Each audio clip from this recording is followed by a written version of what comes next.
Drunken Peasants Podcast. I gotta get away with this. No! Say, man, you got a joint? No, not on me, man. I don't have facts to back this up. It'd be a lot cooler if you did. That's true. Sometimes I cry. Oh! Lick my butthole, he laughed.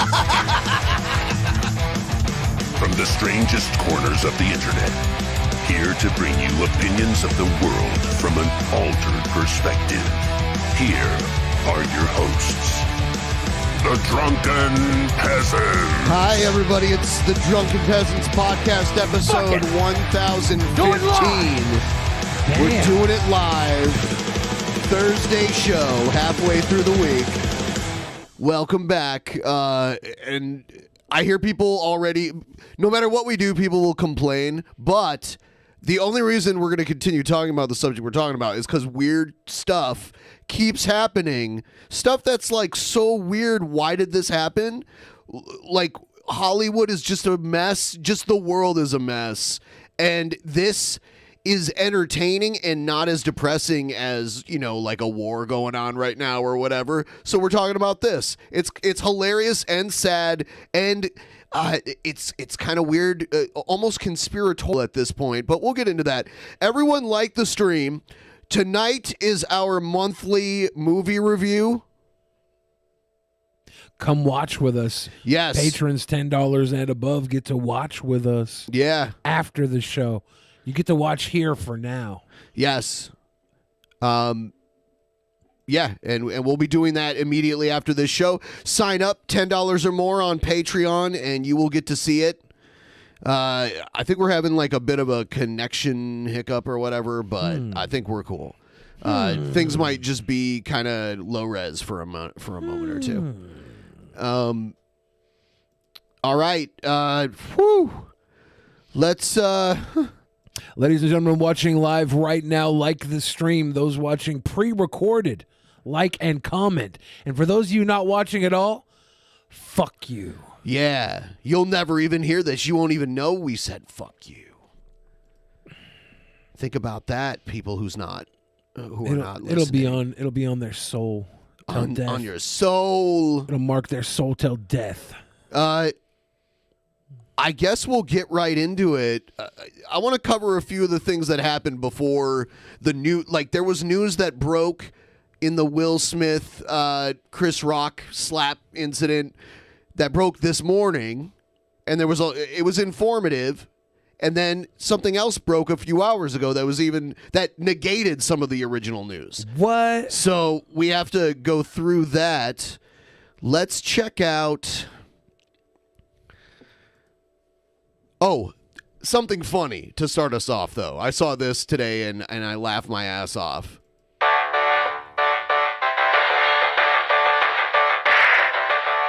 He smiled. Oscar fighter. It's like Street Fighter. Yeah. But the memes that came out of this are at least worth. If we learn nothing else, the memes that came out of it are worth it. History will be written in memes from here on out. A lot of it will. They're the new hieroglyphics. Here's I also saw this and laughed my ass off. This is great. This is your buddy who's in this. So how about Janet Smith and that Caillou reboot, huh? Keep my wife's name out your fucking mouth! How about you keep those dicks out of your wife's mouth, huh? Ricky, what do you mean? Look. Ricky got slapped. Yeah.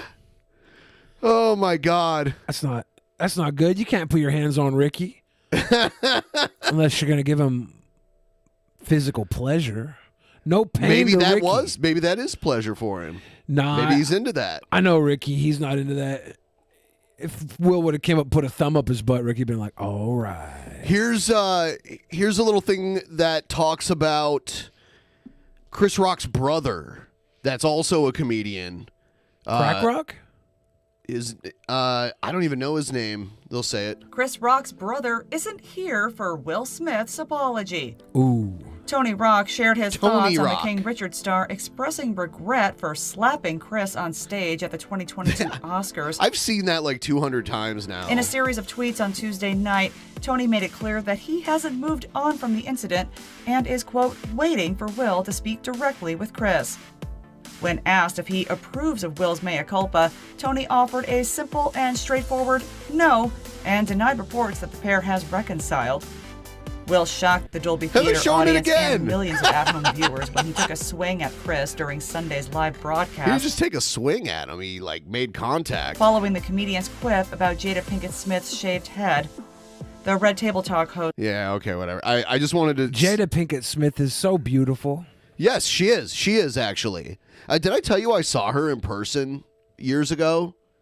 When? She used to be in a metal band that was playing like medium-sized venues because they weren't that popular. Yeah.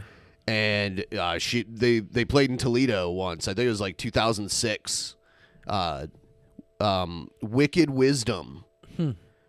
Her husband's a musician too.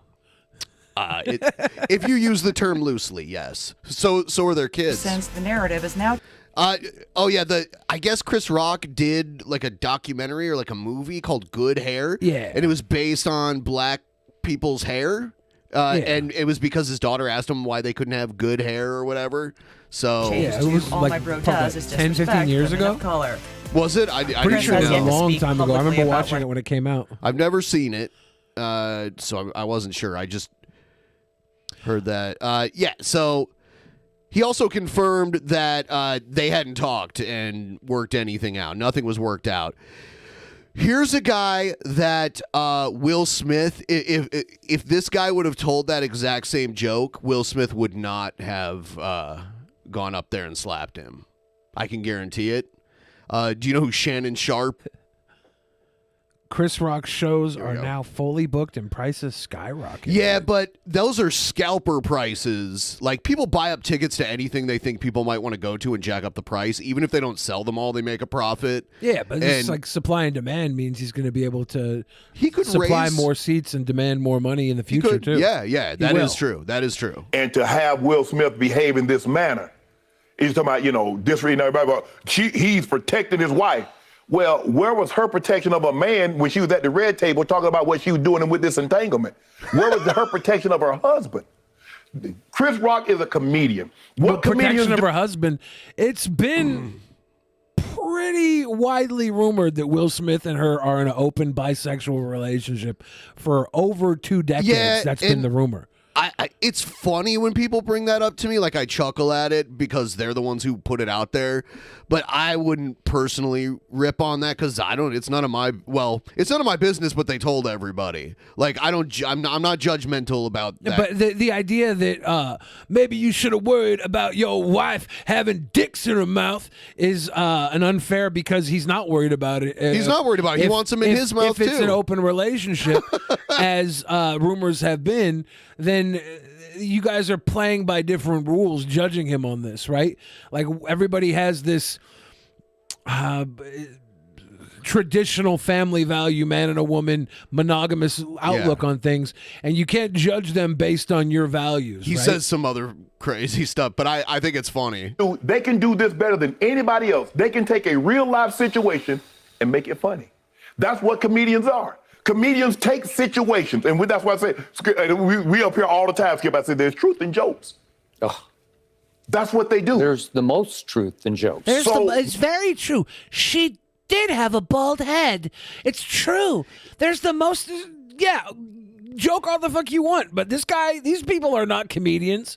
It's their opinion is a dog dick afternoon to me. It's very common in sports commentary to have the one guy that's like a broadcaster that also like analytically understands sports, and then a guy who's actually played the sports. That's like the commentary team that they figured out works the best, So that's what this show is. Now what they're we're almost always starting is like a that. golden precedent. I'm saying something about somebody, oh, look at that weave, or look at this hair. Man, bro, what you got on, man, that's terrible. He walks up on stage. What he should have done is what DC Young Fly did last year when somebody came up on the stage and whipped him. Because, see, this is going to be out there for perpetuity. But also would have been out there for perpetuity. I'd have come up out that tux. He said I came about that tux. Yeah. Yeah, like Chris Rock held his hands behind his back, put his face forward. If he would have postured and like, fuck, get off me, they would have just had like a little back and forth. The slap wouldn't have happened. It would have been a little different. If you The slap would not have happened if it was Shannon Sharp telling the joke. There's no way. Well, I'm going to slap Shannon Sharp if he ever tells a joke about my wife.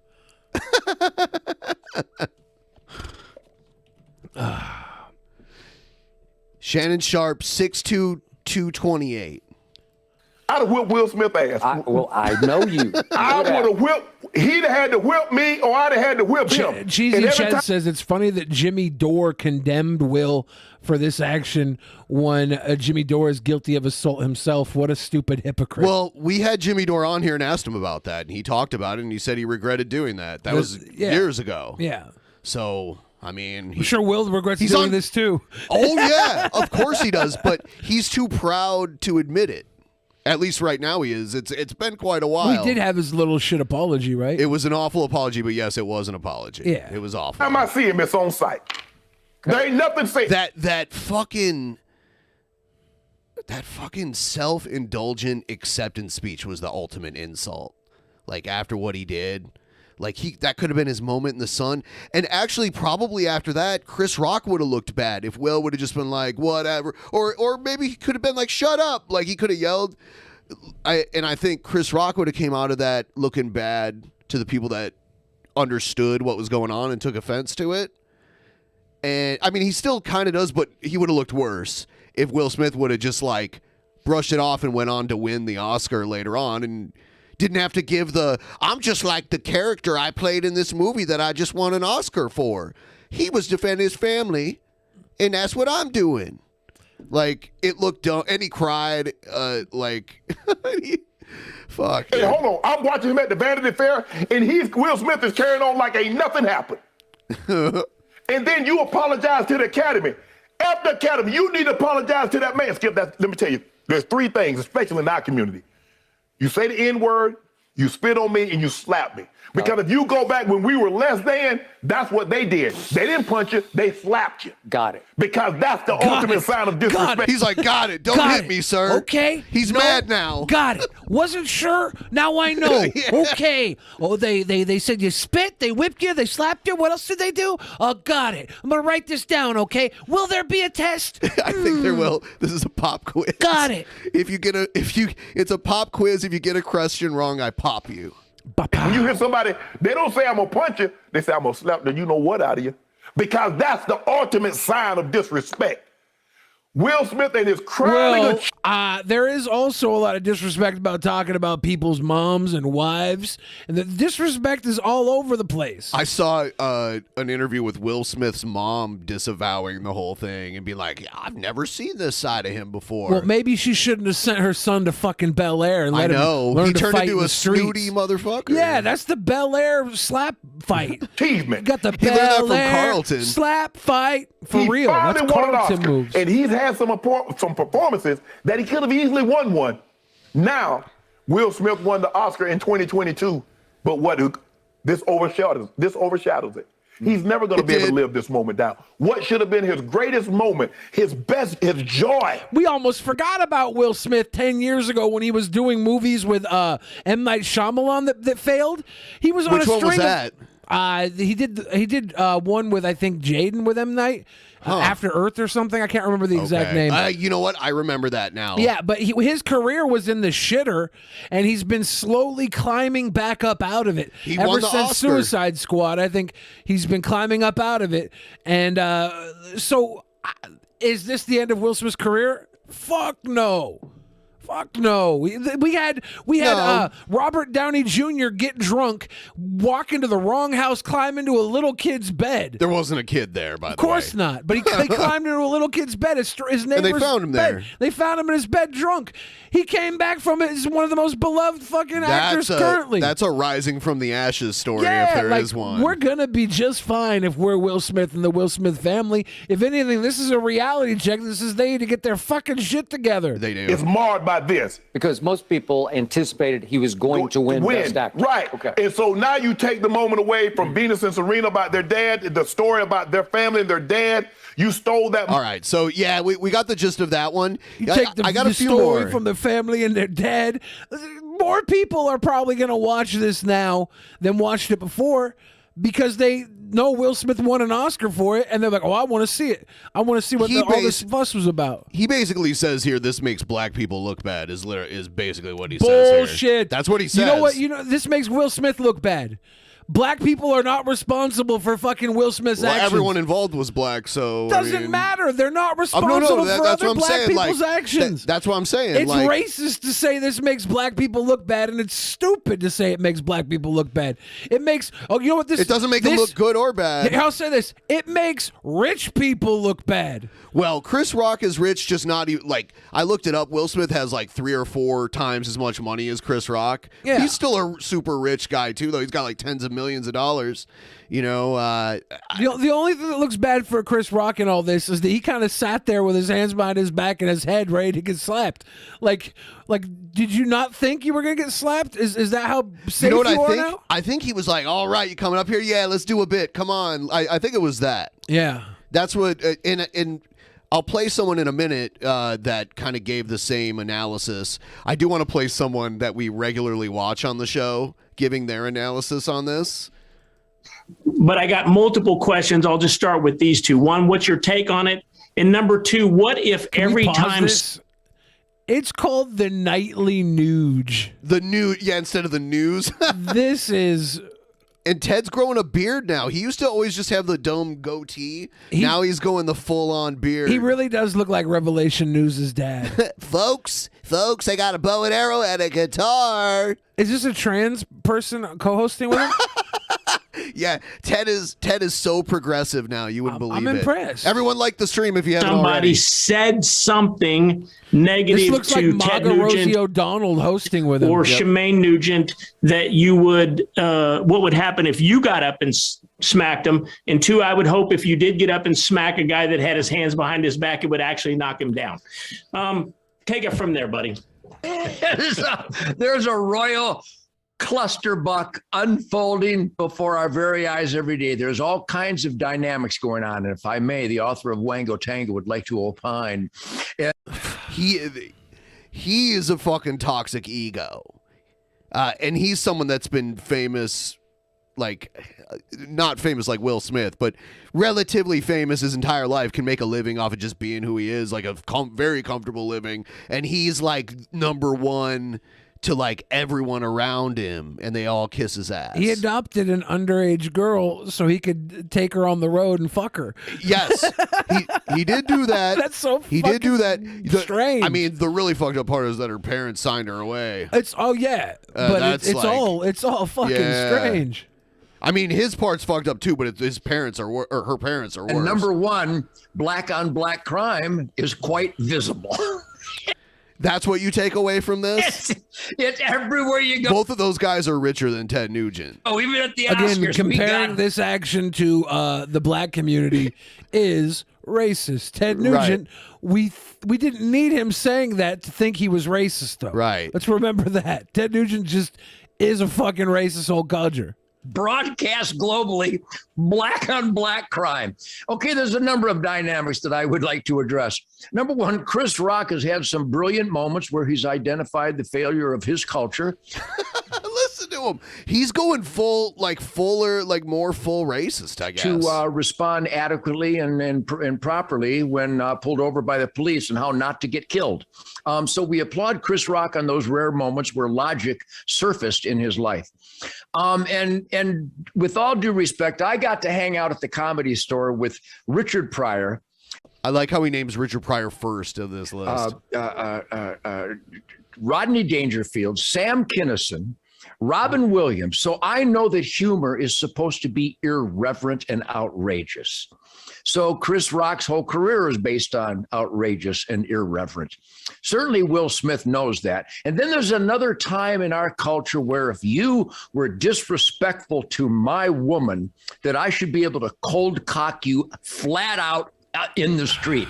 Now, I have been attacked. My family, my mother, my wife, my children have been attacked publicly because I murder innocent animals, which I suspect would be considered barbecue in conscientious families' lives. Did you barbecue the fucking endangered species you killed? Like it was. Does that count? I don't know if he does endangered species hunting. Oh. I'd have to look that up. I just assumed he was one of those guys. No, he's more like, I mean, like he is like an elk hunter and shit. There's some interesting, like I don't totally agree with everything he does. He's right on a couple things. The thing about like shooting pigs from helicopters is kind of weird. That seems like a kind of weird thing. I don't like how he plays pretend with a bunch of cops, like going on drug busts as a hobby. What I do, Steven because Seagal I've been style. armed. I gotta take a minute. My teeth are floating. I did not realize I would have to use the restroom so quickly. Okay. I gotta run though. Okay. Wow. 17, and I train with the greatest warriors of all time. And when people spit at me, when they attack the honor of my family members, you know what I do, Keith? I back away and leave. Has he killed elephants? I don't know about that. I just know him talking about killing elk and like wild pigs and shit. Because unless there's actual life-threatening conditions, I will not engage. So he's saying he wouldn't engage unless there's life-threatening conditions. It's like a weird, sensible take from Ted Nugent for a change. Let's see.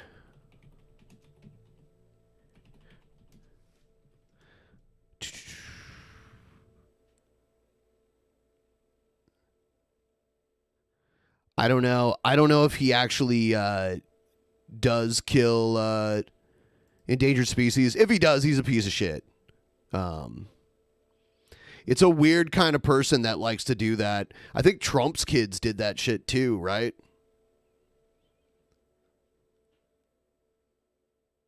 Yeah, it should never be a sport, you know?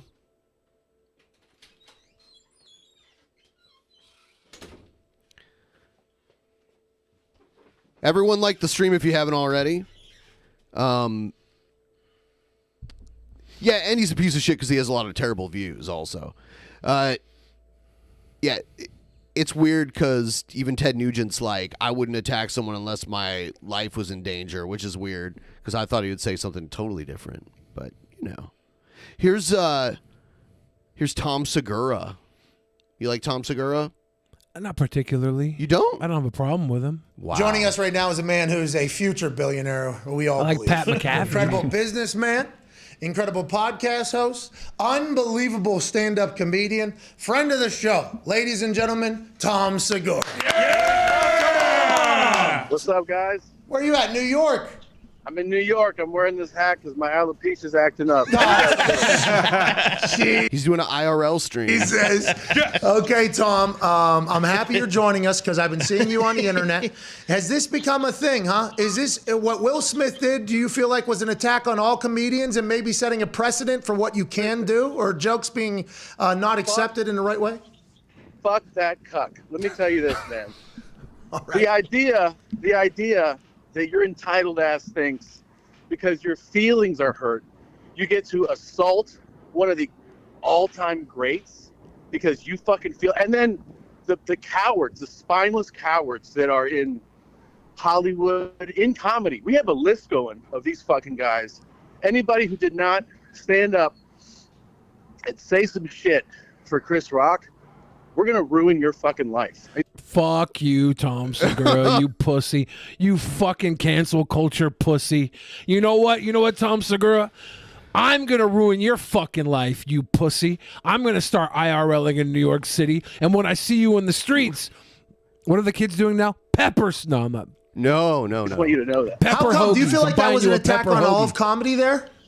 It's what it is it's a display of entitlement. It's a very powerful, very wealthy, influential star who just decided, yeah, I didn't like that. I'm going to smack you. And then gets to sit down, collect his award, get a round of applause, enjoy his I night. sense a bit of jealousy from Tom Segura. I don't know about Because that. he never got an award for slapping anybody. I agree. I agree with what he's saying now. I don't know about the whole we're going to ruin your life if you weren't standing up for Chris Rock. We're going to put you on a list. Yeah, I don't know about that, but yeah, I agree. It is entitlement, and most of us wouldn't get away with doing that. If you went to see Chris Rock live at a comedy show and you were sitting in the front row and he insulted you to a point where you got up and slapped him, you would go to jail. You might even still be in jail. Who knows? I mean, or, depends on whether or not you can pay bail in the weird cash bail system. It's insane. It's like a gross exaggeration of, you see it all the time. I mean, you see entitlement everywhere, and that was on full display for the world to see. I have fucking zero respect for that bitch, and I feel like more people need to come out and say it. I don't have respect for him either. No, you don't just feel like more people need to come out and say it. You feel like you need to cancel people who don't agree with you. Right, Tom Segura? That's what you said, right? Or were you joking? I don't agree with that. Because you're a comedian. You could say you were joking, right? Were you joking, comedian Tom Segura? It was like a packed theater full of people, so that's quite a few people. Unacceptable.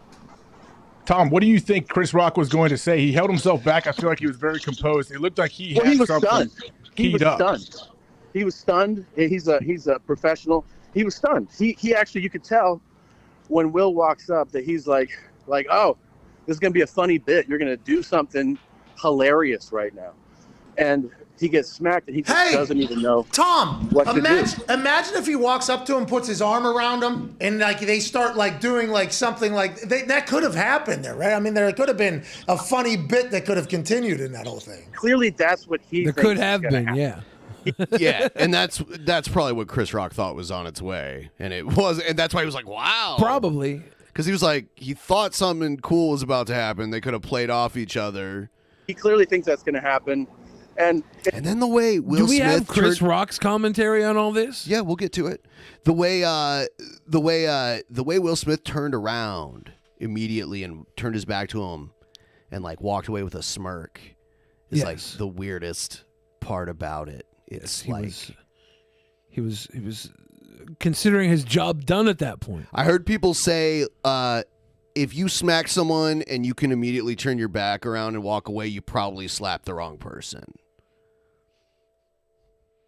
I heard someone say that, and it makes sense. It's amazing that he could even recover and move on. If you can, if you can slap somebody, like obviously, like if you can turn around and walk away, you slap the person who wasn't gonna retaliate.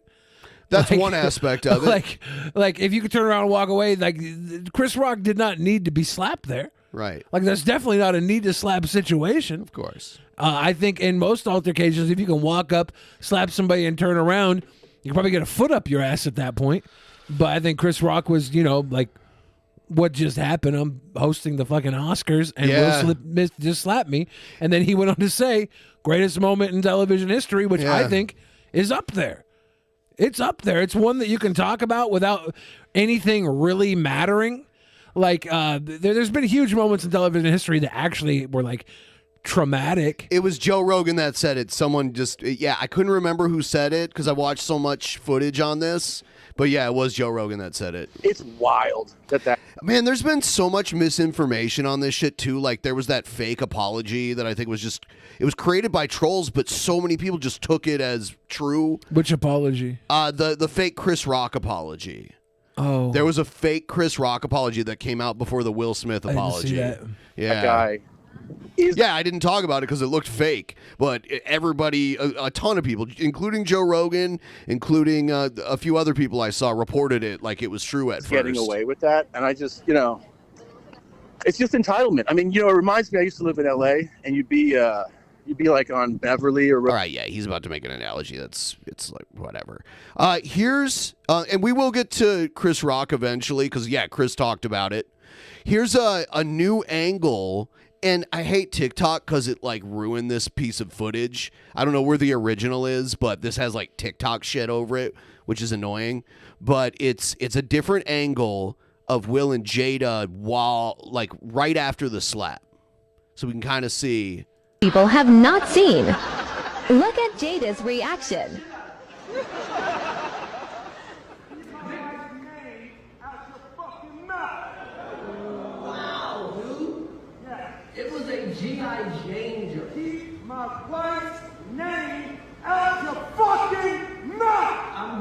Jada is like hardly moved.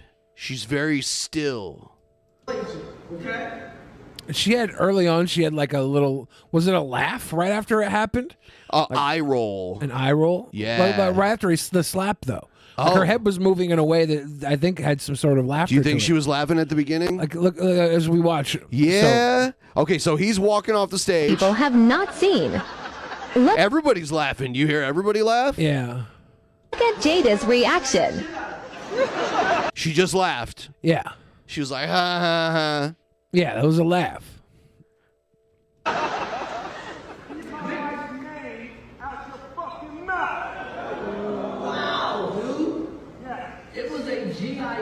I wonder if she thought it was staged at that point. She might have. I'm going to, okay?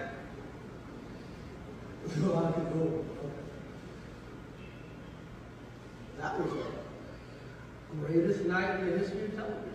There you go. She laughed at that part though. So we are here to give a document. Fuck. What do you think about that? I think Chris Rock is the man of the hour. He is. Because he pulled it together when something totally weird happened. Like, I don't think he got hurt really bad from the slap, but it is kind of a weird, embarrassing thing when you're just trying to do your job and it just seems like Will Smith lacks emotional maturity at this point. I've been a fan of Chris Rock's comedy for over 25 years. Like, Same here. Like he's great. Yeah. The G.I. Jane joke sucked. He didn't deserve to get slapped, but this is a moment in history that we'll never forget Chris Rock was a part of, right? Like this is bigger than I don't know if he was assaulted. I mean, sure. I don't think he wants. He was. I don't think he wants this part of his legacy. But now You it don't is. think no matter so? what. Is that what he said? Because I haven't heard any of his commentary. I after have. this. Yeah, I have it. We'll get to it. I'd like to see that. That's like the most important viewpoint to me is Chris Rock's. Yeah. Let me get to him. This is him going into his comedy show that he was. Has obtained audio from his first stand-up show since then in Boston last night. He came out to a massive round of applause. They must have confiscated the phones like they do with Chappelle, but someone snuck something in and recorded this. The audience was trying to get him choked up. Here's more of what he said to the crowd. Yeah, I guess he got kind of teary-eyed and stuff.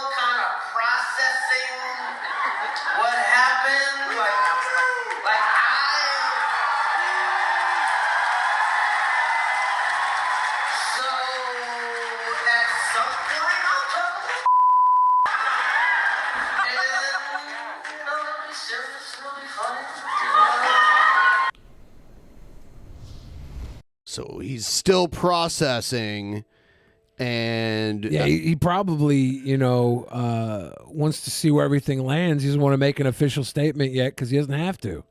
Right. Oh, yeah, the ball's in his court, I like it. Like, if you came here for that shit, I'm sorry. I wrote an entire fucking new bit that I'm going to be doing tonight before this weekend, so GG. Now, let's see. There was an aggressive heckler that night, too. They let him stay? No. At Rock's performance in Boston last night, his first since the Oscars. She says Rock got emotional as the audience gave him a prolonged standing ovation. He started to get visibly emotional. He wiped away. He was like, whoa, what are you going to do, shoot me? And then the cops came and escorted the guy out, and you can see there's video of the guy getting kind of like wrestled by the cops. Overcome by the moment. So but the performance was not. I think there are copycats on their way. Chris Rock's overcome by the moment. I wonder how Chris Rock feels like knowing that more people care about him after this than before. At one point, a heckler I wonder if interrupted he's Rock. thinking of it as Chris like a definitely blessing, or if he's noticed- like, man, it took me getting slapped in the fucking face for people to show support like this. I got some interesting stuff regarding Chris Rock too that person not too many because people he have talked actually about. stopped the show, and he said something like, "Is this person going to take out a gun and out of his pocket and shoot me?" Which I think was half a joke, half what's kind of going on. Chris Rock's personal security came out from the outside of the curtain and kind of stood by just to see what was going on. The person was escorted out, and Chris went right back into joke telling. In this Yeah, video, here's the you guy can getting see arrested. the suspect lashing out at police outside the theater They're before pepper spraying his ass. So, I heard tickets were really expensive there. So some guy paid a whole bunch of fucking money to heckle Chris Rock and get kicked out. He probably thought he was going to get some clout off of it. That's why this is fucked up. This is what people have been talking about, like weirdos being like, Will Smith did it, he got away with it. I mean, there are people that are that stupid. And this guy did not get away with it. He's in cuffs. He's going to get arrested. He picked a fight with the police. GG, dude. We're not all equal. taken into custody. Meanwhile, the Academy of Motion Picture I've Arts seen and this so many Sciences now revealing that Smith was asked to leave the Oscars after he slapped. All right, so there, I saw this story this morning.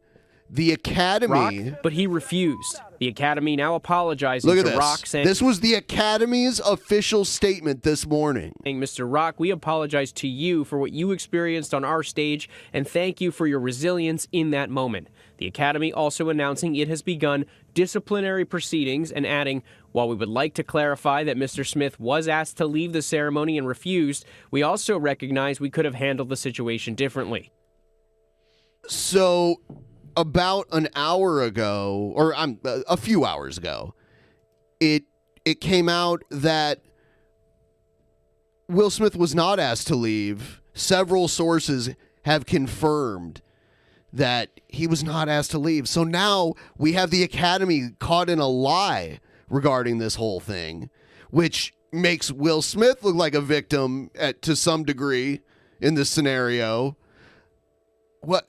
What is this? Hollywood's just ridiculously dumb. I think they talk out of the side of their fucking mouth all the time. Everybody in Hollywood is full of shit. That's the nature of the business. It's all duplicity. I wonder what they're...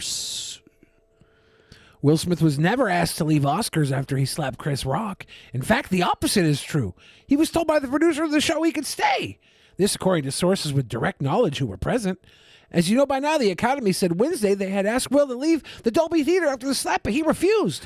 So, like, why the fuck would they lie about this when there was all these people around to confirm if it did or didn't happen? I mean, who knows exactly? But maybe the person who issued the apology was under the impression, based on the half that were saying that should they ask him to leave, maybe they thought that he was asked to leave, and nobody followed up with it. But yeah, it is pretty dumb if there's people who can refute that. Like that does look bad. This also is TMZ reporting this part, right? It's been reported everywhere. Okay. Yeah, it's everywhere. It's being treated as a fact right now, but who knows? Maybe it'll change again. There's so much misinformation being flung around, and people are trying to protect themselves. It's unbelievable. I didn't think we'd still be talking about this, but I guess, more shit just keeps coming out every day. I wouldn't be surprised if it was all set up, even like if it was a conspiracy from the jump. I don't think it is at all. But it's got the people talking about the Oscars possible. Longer than a couple of days, which is an impressive feat for the Oscars in current social media climate. I don't know. What a crap show, says Spider Cat in the pleb chat.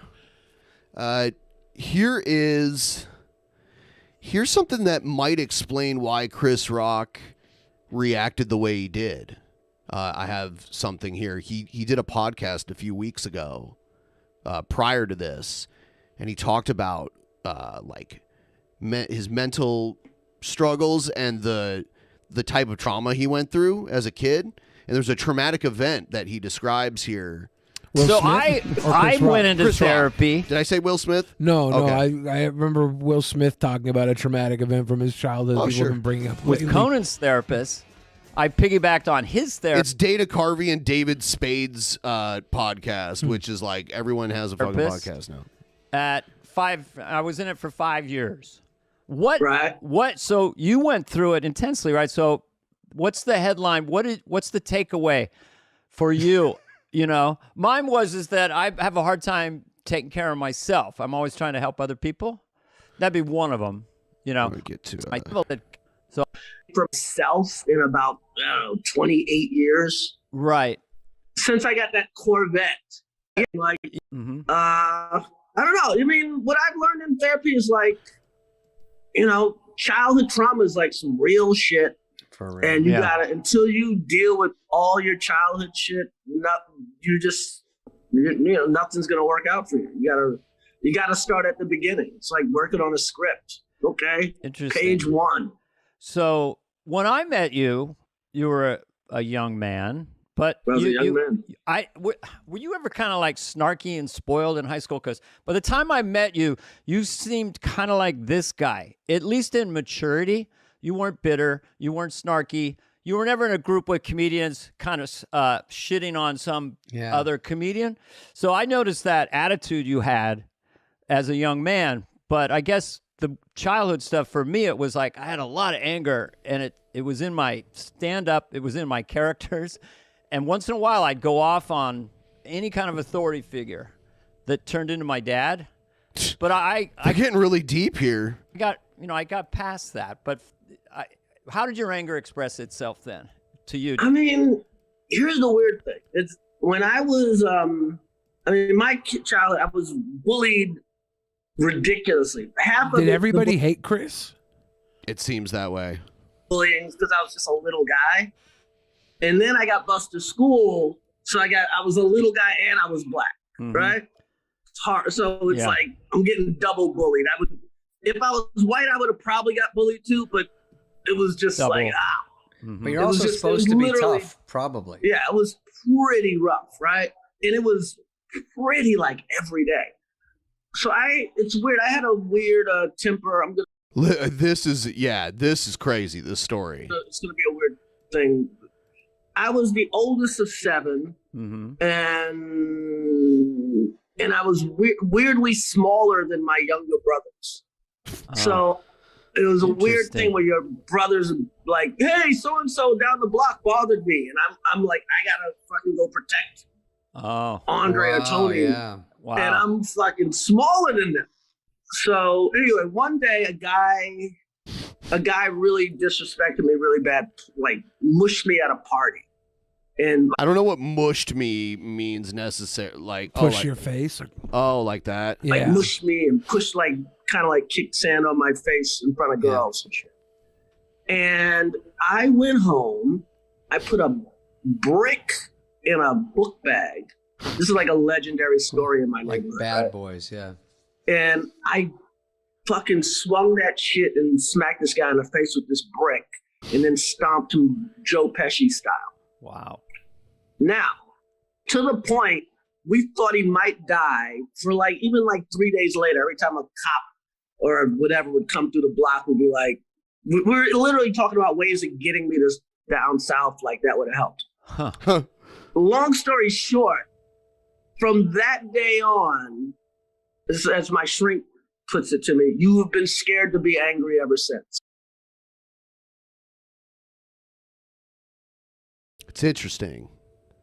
So that could explain a lot as to why he reacted so calmly to such a aggressive situation. I mean, what would the proper reaction would have been? I think What he did. I think he made the best reaction possible. I don't think it's about being scared to be angry. Some people would have retaliated. Well, I don't think it would have benefited him to retaliate. I think I disagree, Billy. Well, you can explain why.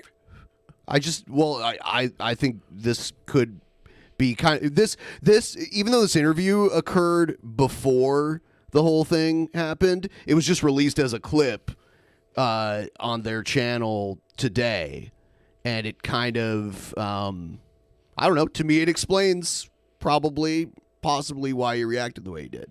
I think he reacted the way he did because he was clever and witty, and that's part of it too. Made a comment that de-escalated the situation. He's the host; he wants to get invited back to the Oscars. But a lot of people would get angry, and maybe that would go out the window, and he suppresses anger. I don't think he was scared to be angry. I think he made the optimal choice there. I disagree. Not about the right choice, but here's a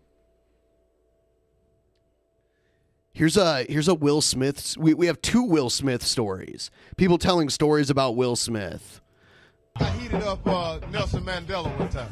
Yeah, but heated up Nelson. I had to heat him up. I remember that. I remember that. I'm in Africa. I'm in Nelson Mandela's house. He's in Africa meeting Nelson Mandela with Will Smith. And he walks down the stairs and he sees me. And at that time I was doing Bundini and I was sort of, heavy. Right. Whatever. And he walks up to me and he's shaking everybody's hand. He said, "Oh, you look like Mike Tyson." And I was like, "Oh." Wow. I said, "Well, you look like Uncle Ben."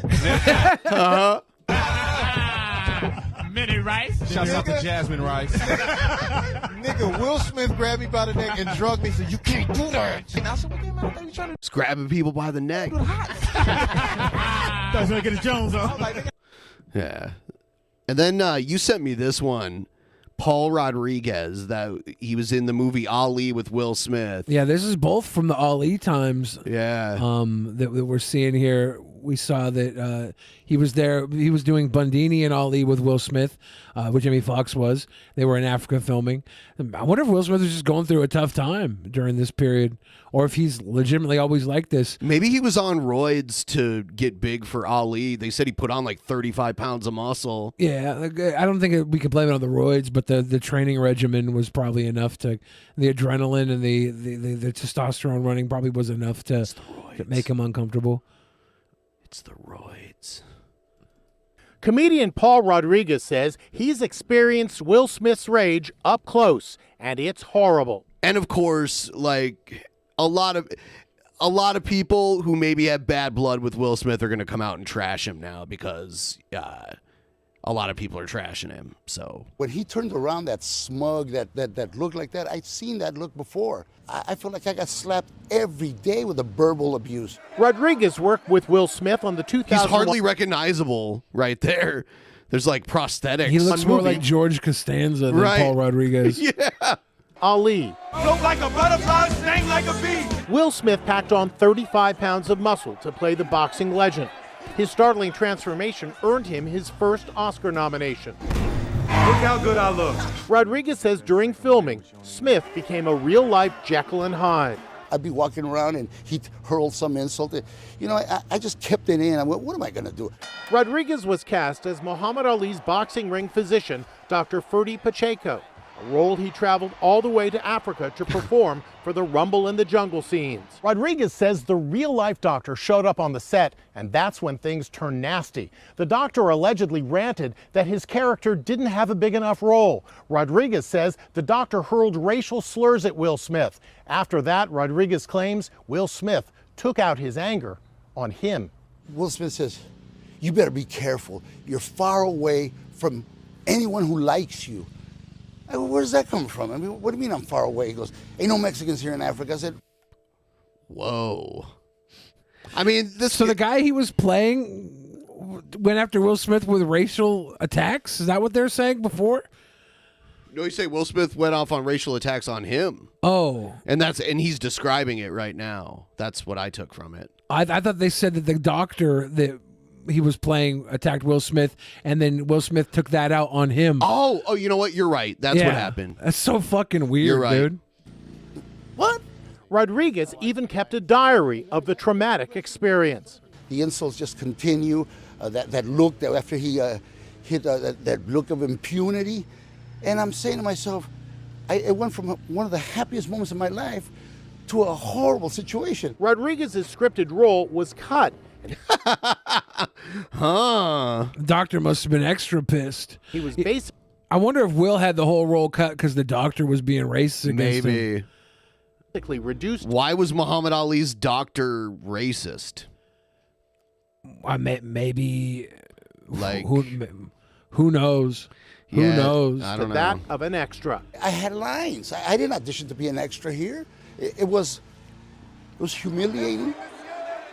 Paul Rodriguez is a good guy.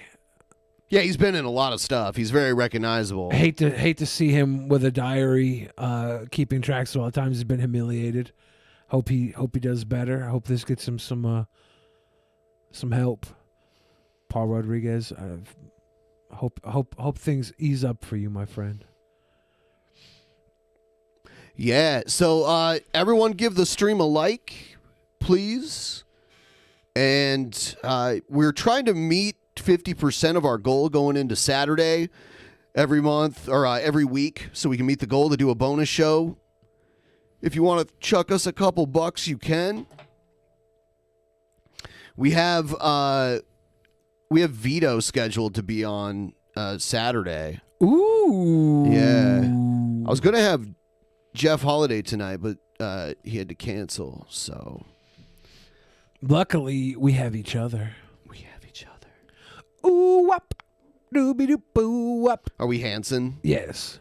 If I let my hair down, we could look kind of like little Hanson boys, all grown up with their long, luscious hair. They cut their hair. Those though, were as adults. boys?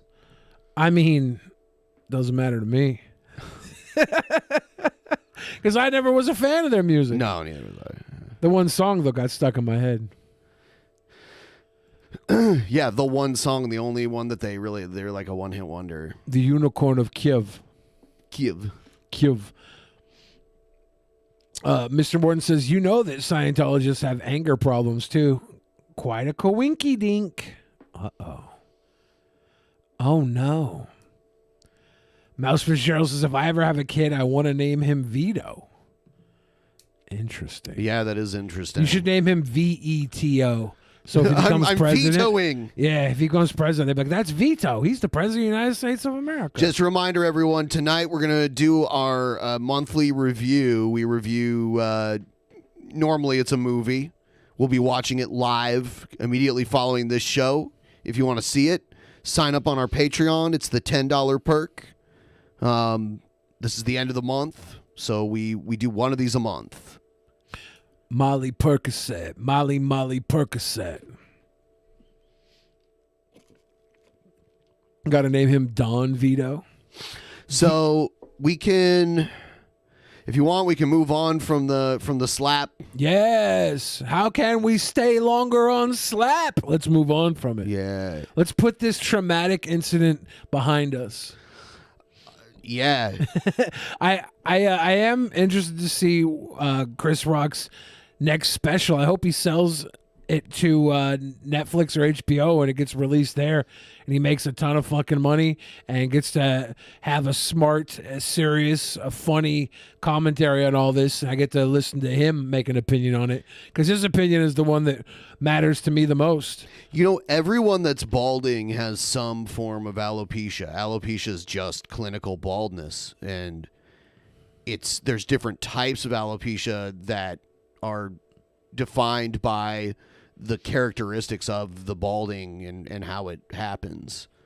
So when I think a lot of people thought maybe alopecia was like this horrible illness that also had balding as a symptom, because we see that with other illnesses like cancer and that kind of stuff. But it is literally just baldness. I wouldn't care if it was a terminal illness and he made a joke. I would say that's like it's a joke, right? Yeah, just a joke. Yeah. If it hurt her, you know what? Chris Rock could apologize, but the apology was no longer in order when he got slapped. Right. It's like, okay, well, now the heat is on Will Smith, and you know what? It was just a slap. If Will Smith would have kicked the shit out of Chris Rock, I'd have felt 100% differently. I think Chris Rock, Will Smith are probably going to be just fine. Everybody commenting on this probably made some extra money and views off of it. GG all around, guys. Business was good this week. We ate off the Oscars. Yeah, we didn't even talk about any of the movies, really. We just talked about the dumb shit that happened there. Because that was more entertaining. Yeah, if this shit didn't go down, we would have already forgot about the Oscars. Except me, I would have been like, yeah, Coda. I was I didn't want to watch the Oscars, but I was like, it'd be funny if Dune won Best Picture, because that's a movie I wouldn't have even have expected to be nominated. I was like, man, I want Dune to win Best Picture. I think it was the only one that I had actually seen out of all those too. Yeah, I don't think I've seen a lot of them, but I did see Dune. Here's Beardson Beardley because Beardson Beardley has a lot of interests that don't align, like personal interests that don't align with the Groypers, because he's like an older guy compared to them. I saw Destiny on with Nick and Beardson and everybody, and Beardson was almost like slobbing on Destiny more than the boys. Yeah, Beardson tries to like reconcile the shit that he likes, how it's actually based in Red Pill. So now he's going to do that with David Lynch. Oh, damn. And for some reason, he'll have shoe on head. Not only did David Lynch say that he thinks Donald Trump can go down as the greatest president of all time, and the only reason he walked those statements back is because he still wanted to make films in Hollywood. David Lynch had like dinner with Ronald Reagan. Okay? David Lynch voted for Ronald Reagan. David Lynch is... Yeah, Ronald Reagan would not politically align with you at all. Ronald Reagan was also a Hollywood actor, so they probably had more to talk about than just politics. Right. And maybe Nancy Reagan gave David Lynch some of that legendary suck she was known for. literally our fucking guy. And I can't stress this enough. I know his movies are fucking weird, and I know they're abstract, but they are for us. They are for us, dude. David Lynch believes I like in how he's angels. got leprechaun mannerisms when he's talking. They are for us. Yeah! How is Fire Walk with Me like a white nationalist dog whistle? I think when he says for us, he's not talking about white nationalists. He's talking about predators that get away with it. That explains a lot. He believes in God. He believes that there are greater beings other than us. You know what I mean? And I can't stress that enough. Every Eraserhead has angels in it. Blue Velvet has angels in it. Fucking So Lost what? Highway. The fucking Quran has angels in it too. Yeah. Guys, there's angels in it, so it's based in Red Pilled. Yeah. Are you going to tell me Angels in the Outfield is based in Red Pilled? Because actually it is.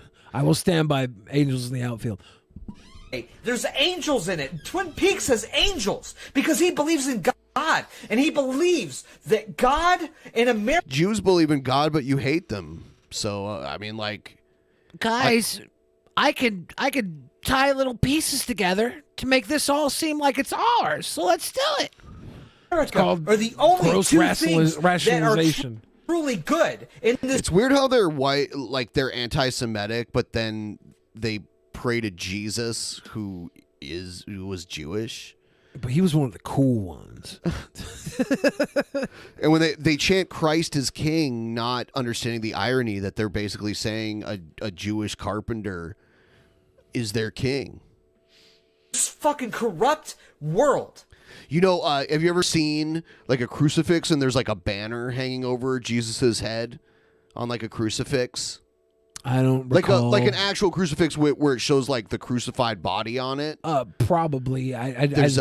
From memory though, I don't retain any of that imagery really. There's like a banner hanging above it, and it says INRI, and that stands for the I's are J's. So it's Jesus of Nazareth, Rex King. Rex meant king in Latin of the Jews. Jesus of Nazareth, King of the Jews. Interesting. So that's Christ to them. They're saying it's king. They like Jewish people. Yeah, I think all of this exists because of the Jewish religion, right? It's called Abrahamic religion because Abraham founded Judaism. It's all religion in Western religion. Abrahamic religion is a pyramid scheme. You have the originators, and they benefit the most. And as it goes down, the bottom of the barrel of religious people benefit the least. All David religion is a Lynch pyramid scheme. Is just a brilliant filmmaker, and if you honestly can take the time to watch his movies and read between the lines, you will realize that he is one of the most red-pilled filmmakers of all time. Every single one of his works, whether it be Lost Highway, whether it be Blue Velvet, whether it be Twin Peaks, whether it be Eraserhead, whether it be anything. Inland Empire. All of his works are about how 1950s and 1960s America were the greatest period in human history. Is that what it's about? It's a lot about going back to the basic things of life that we can appreciate as people and not be caught up in the violence and negativity, which I think a lot of this alt-right shit is violence and negativity that David Lynch would equate to trash. Garbanzola, is that the word?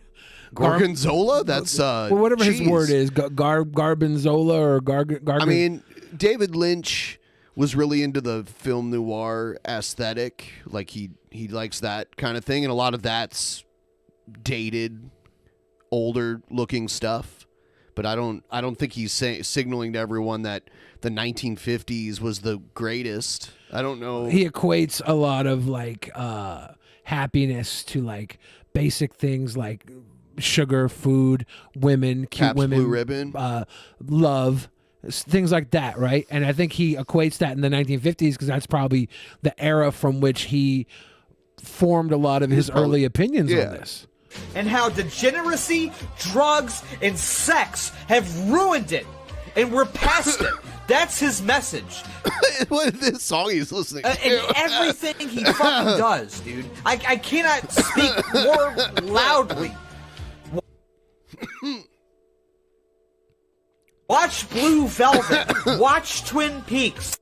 If you've never seen Twin Peaks is not set in the 50s. a David Lynch movie, watch Blue But there's Velvet. a lot of like the diners from that 50s aspect. The gas station is like the 50s aspect.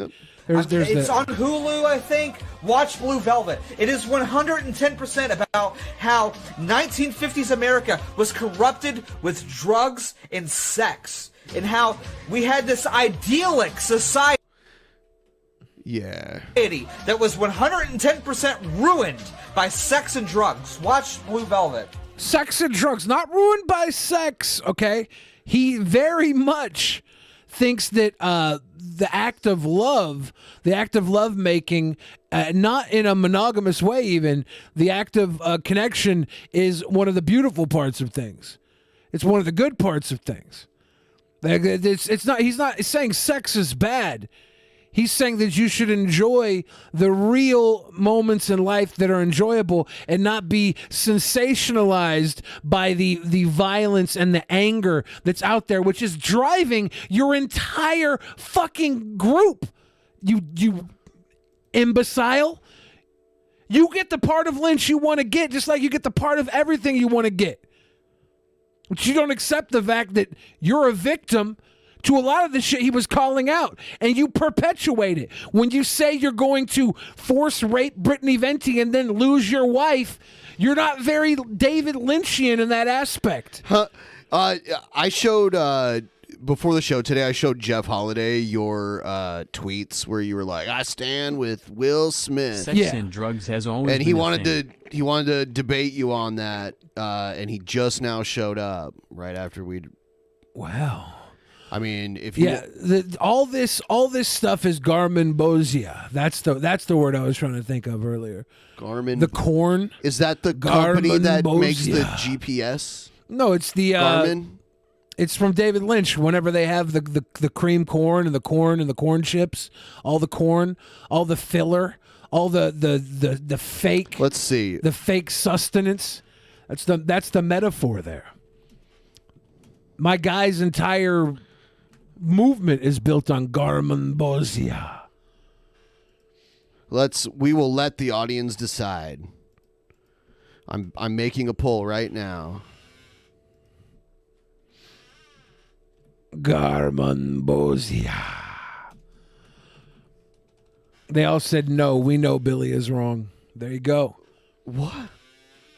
Did they really say that? Just Roger Wilco. Oh, who? well, if he said that, in front of my wife or Jada you Smith, slap him? Yeah, I'd walk right up on stage if you said that in front of my wife. I really or felt Jada yesterday Smith. like Hannibal just wanted to use me as a reason to slap people. Hannibal always wanted to slap people before all this happened. It's precedented. We've seen it time and again. He's offered people free slaps just for winning shit show points, plunger points. It's been like that. Slaps.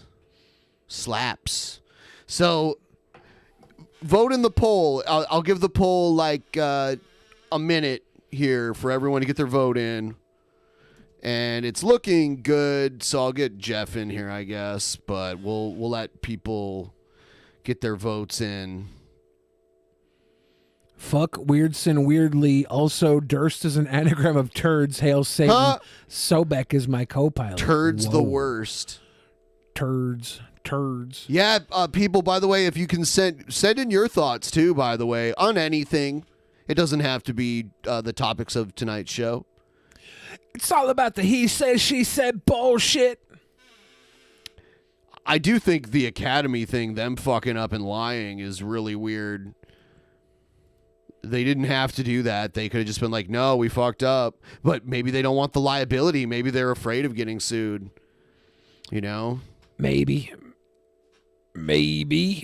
Who knows with Hollywood? They're always full of shit. They have fixers in Hollywood to clean up all the messes that are made. There's the public face of the people that we love and admire, and there's the private life that's consistently been different. For the last 3 or 4 days, Joe and I have been revisiting this list of Hollywood gossip that was published in 2004. And it's like 2 writers just compiled a bunch of like rumors about Hollywood. And it's been out forever. We've looked at it many times in the last decade. And we just revisit it, and there's so much shit in there that was all 100% spot on about people. Calling out Kevin Spacey, calling out some Will Smith here, calling out just all types of people in Hollywood, and a lot of stuff that hasn't been proven yet. You wonder how they could be so right about a lot of these things, and how could anything else not at least deserve a second glance on that list? Makes sense. Yeah, it makes sense. Yeah, for sure. I gotta say, buddy, like as soon as you started talking about Garmin Bozia, I got very fucking excited. I'm a huge Twin Peaks fan, as you know, and I know you are too. Did you see the Beardson video we were just watching where he was talking about how David Lynch is based in Red Pill? Yeah, he doesn't know what the fuck he's talking about, though. He doesn't know what the fuck he's talking about. Like, David Lynch doesn't give a fuck about like his white identity. He doesn't give a fuck about. Was David Lynch born in Bozeman, Montana, or I know he was born in Montana. Bozeman, was he? I have no idea. Bozeman's a more liberal area, but even in Montana, in a liberal area, it's gonna look a little more conservative than a lot of other areas for somebody. So I've been trying to figure out for a while where Garmin Bozia comes from, because like etymologically speaking, like it doesn't come from fucking anything. Yeah. Like anything. So it's really fucking weird. Maybe he does. I don't think it comes from Bozeman. I don't know, man. I don't know. I'm gonna look it up on his wiki because I know it's some part of Montana. Yeah. Can I get this wiki though? Oh, there are some people who are kind of confused by like why I have a mask on right now. Look, I'm in the middle of something really fucking crazy. I'll tell everybody about it in 2 days. It's totally fine, but for right now, you can't know what It's I'm a secret doing. project. The secret project. So I gotta keep my fucking face obscured and that sort of thing. Also, I tore my rotator cuff, so I'm like fucking in massive pain right I had now. that. That sucks. I had to go to physical therapy, but it does work. Okay, he was born in Missoula, Montana. Missoula. Made a great expose. An expose? Was he born in Missoula? Yeah, Okay. Missoula, Montana. I knew it was Montana. I couldn't remember if it was Bozeman or Missoula. I knew it was one of the 2 smaller Montana towns. You know, honestly, Bigger, like small David towns. Lynch being born in Montana makes a whole lot of fucking sense, actually. Like a lot of fucking sense. Yeah, the Twin Peaks Northwest element, like he probably has been, Montana's basically Northwest. It's not. It's adjacent. But it's like the closest thing to the Northwest, right? Yeah, it might as well. It's the closest we get to like actual mountains in the fucking Pacific Northwest. So I think we should take Montana. I think we should just take it. It's basically Ted Turner's, so we have to ask, but then we can have it if he says yes. Right. Ted Turner's not doing so well these days. What happened? Did he get canceled? No, he has like alopecia? Alzheimer's. Tell me it's not alopecia. No, well, he already had that. Had that. Alopecia, dude. Oh my god. Billy, has your opinion on the Will Smith thing shifted a little bit? No, it's the same. Yeah. What's? Yeah. Oh shit. No. This is just so I can take a sip. You can't see what I can't. Oh, all right. I don't care. I do not care. Slaps. Pardon moi, monsieur. Wait. All right, it's fine. Okay. So Billy, this is really interesting to me. Yeah. I don't know if would you classify yourself as predominantly a musician then comedian or comedian then musician?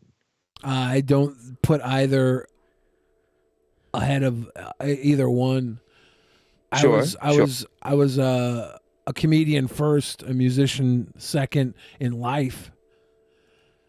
So I don't differentiate the two though. They're all part of me. They're all who I am.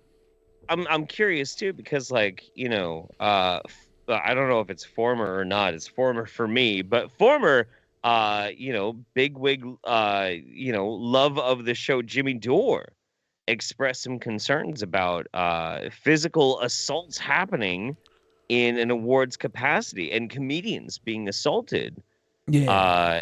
Something being an intrinsic and existential problem for the sake of being able to have comedy.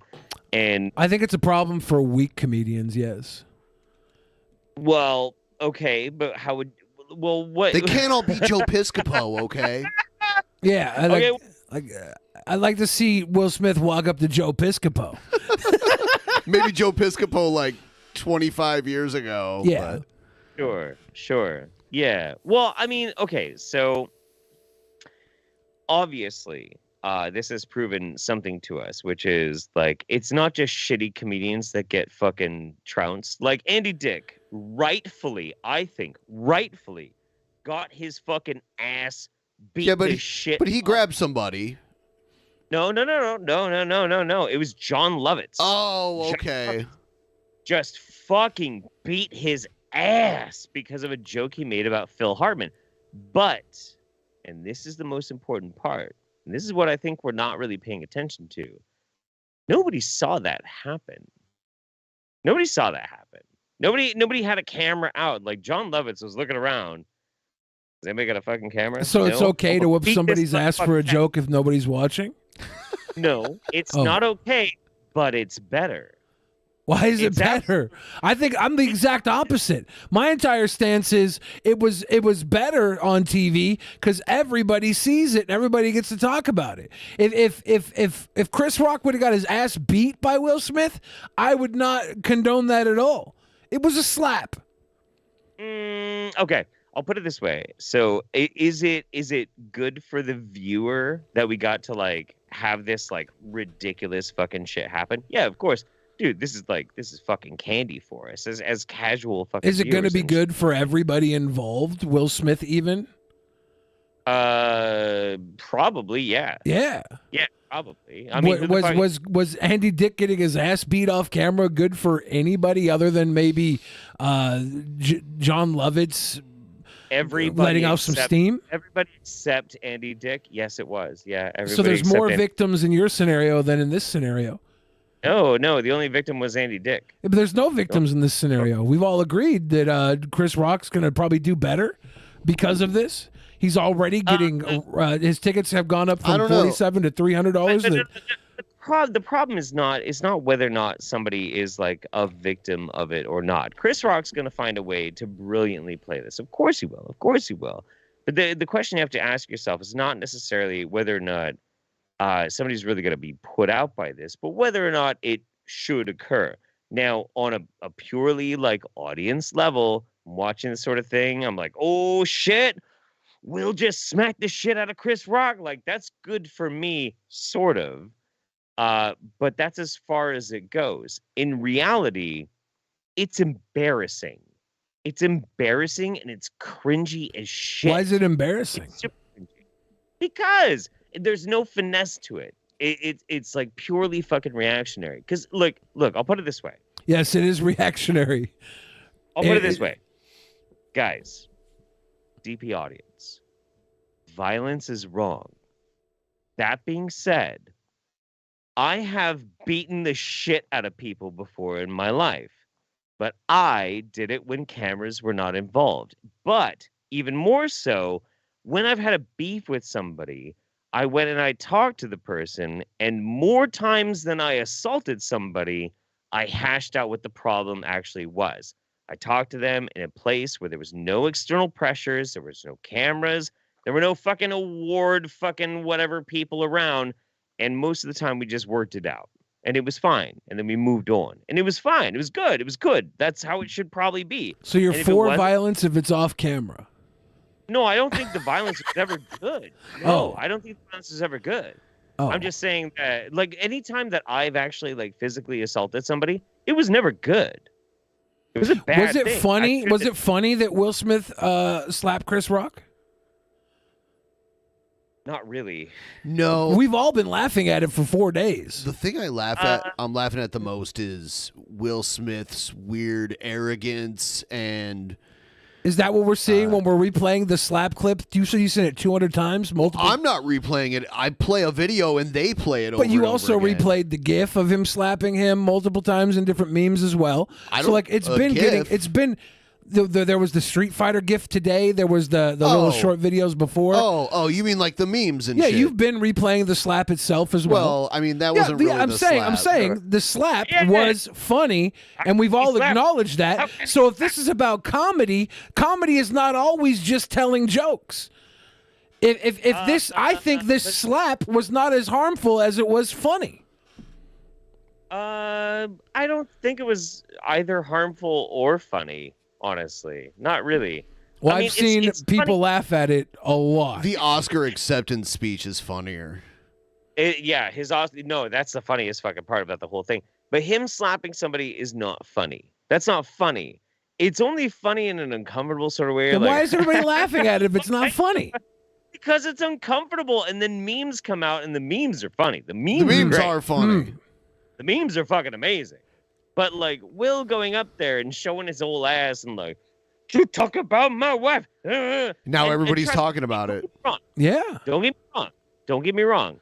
There are a few people who've talked shit about my wife, and if I run into them in real life, I will beat their fucking ass close to death. Oh, okay. But never when a camera's anywhere near.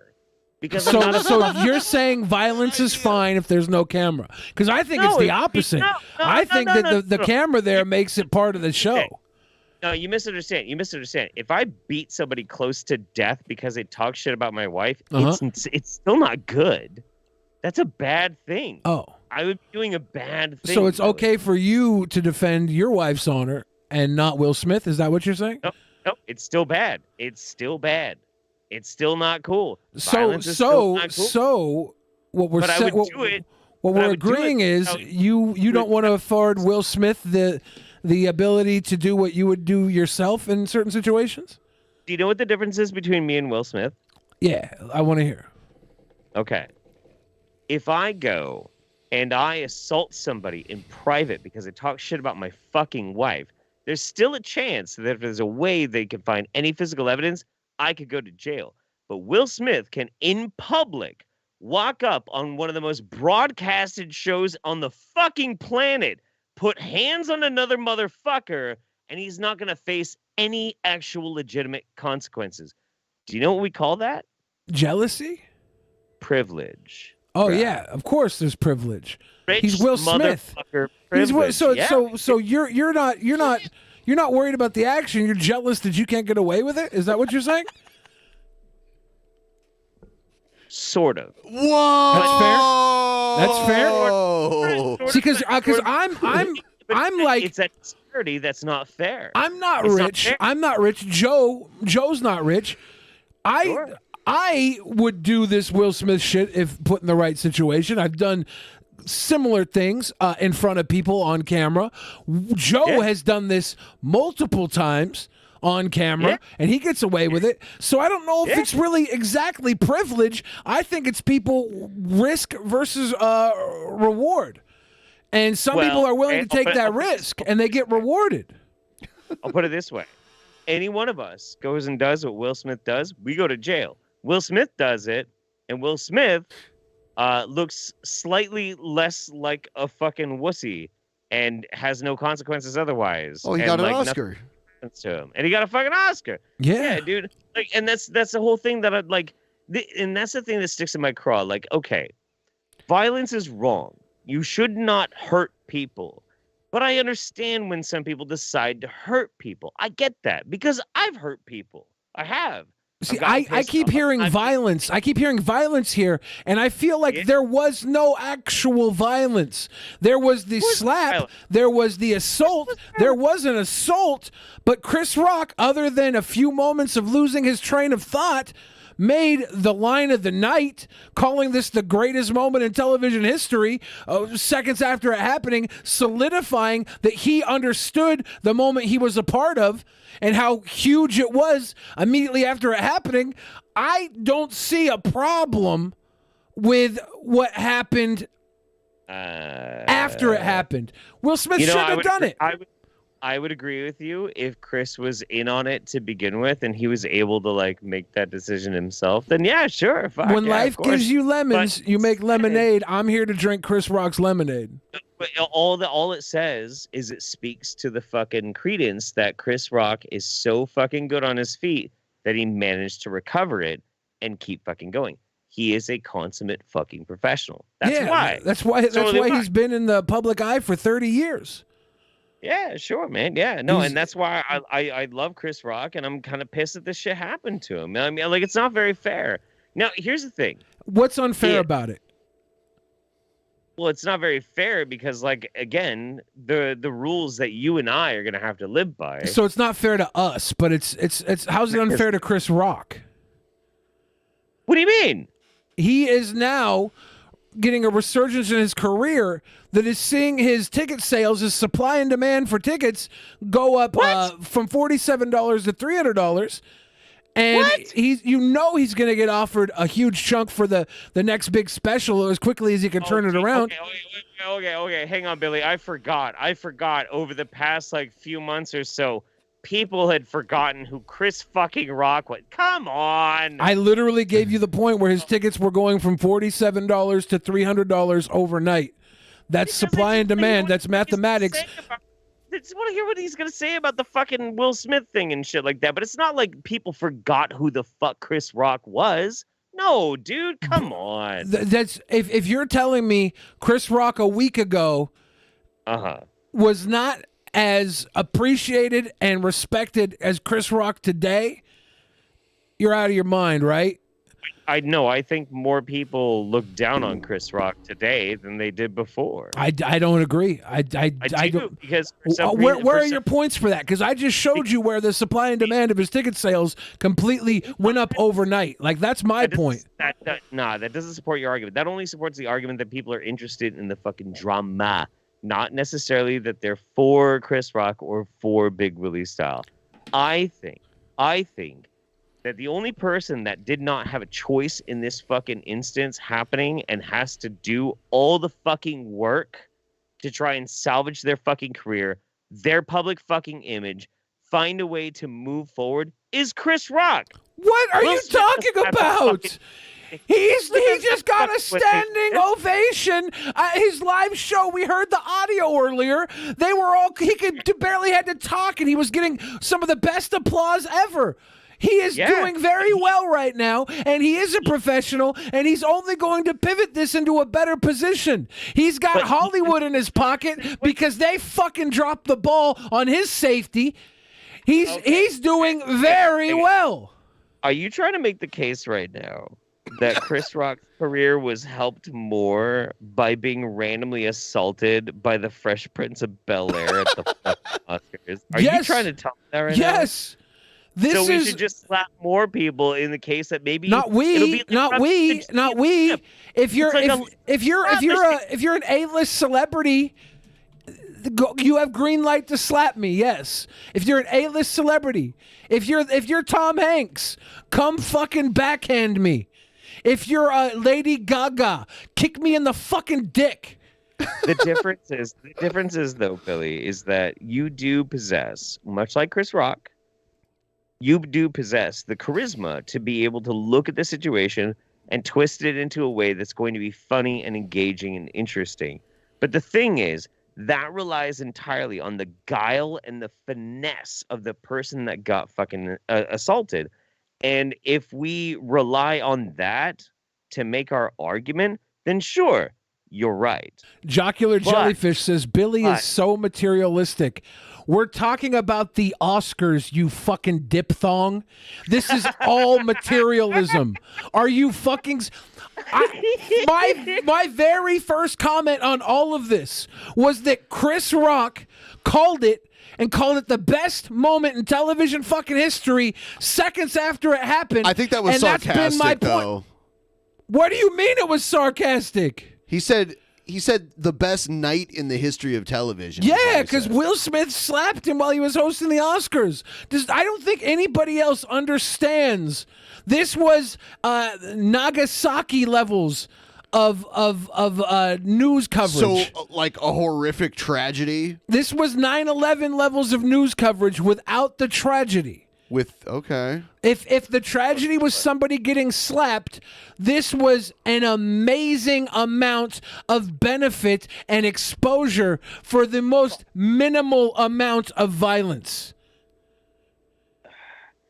Okay. I'll put it this way. So let's say we're in the future. Everything has gone down this like continued downward spiral with like Hollywood celebrities. It's like the 2030 Oscars, this night's death match, and we've got like people literally cage fighting and shit. If that's where it goes, I'm totally cool with it. I'm totally fucking cool with it. But I'm only cool with it. But I'm only cool with it because people know what they're getting into. This idea of like making it okay for somebody to do something incredibly embarrassing, which is the truth. Will Smith did something incredibly fucking embarrassing and stupid. He did multiple things. He did multiple things incredibly embarrassing and stupid. I would say Chris Rock did something stupid as well by putting his hands behind his back and holding his head out for Will Smith to slap so easily. If he didn't want that slap, he could have done something like, fuck out of here, dude. It was pretty clear. Fuck out of here. It was pretty clear. He was just like... It was pretty clear he thought it was a bit. Well, just like a lot of other people thought it was. Everyone thought it was a bit except for Will Smith until Will Smith started screaming some bullshit macho posturing shit. Right. And so like that's where I'm getting at is like if we as viewers want this and then Hollywood responds by making it happen, I'm cool with that. I'm down with it because honestly, this shit was fucking entertaining as fuck. Oh. But like if you want me to like on some moral level say like it's okay that Will did it. I just think it's cool that if they get to 50%, Ben is going to give Billy a little kiss and the cheek. I didn't say that. Ooh, but I think we should do it now.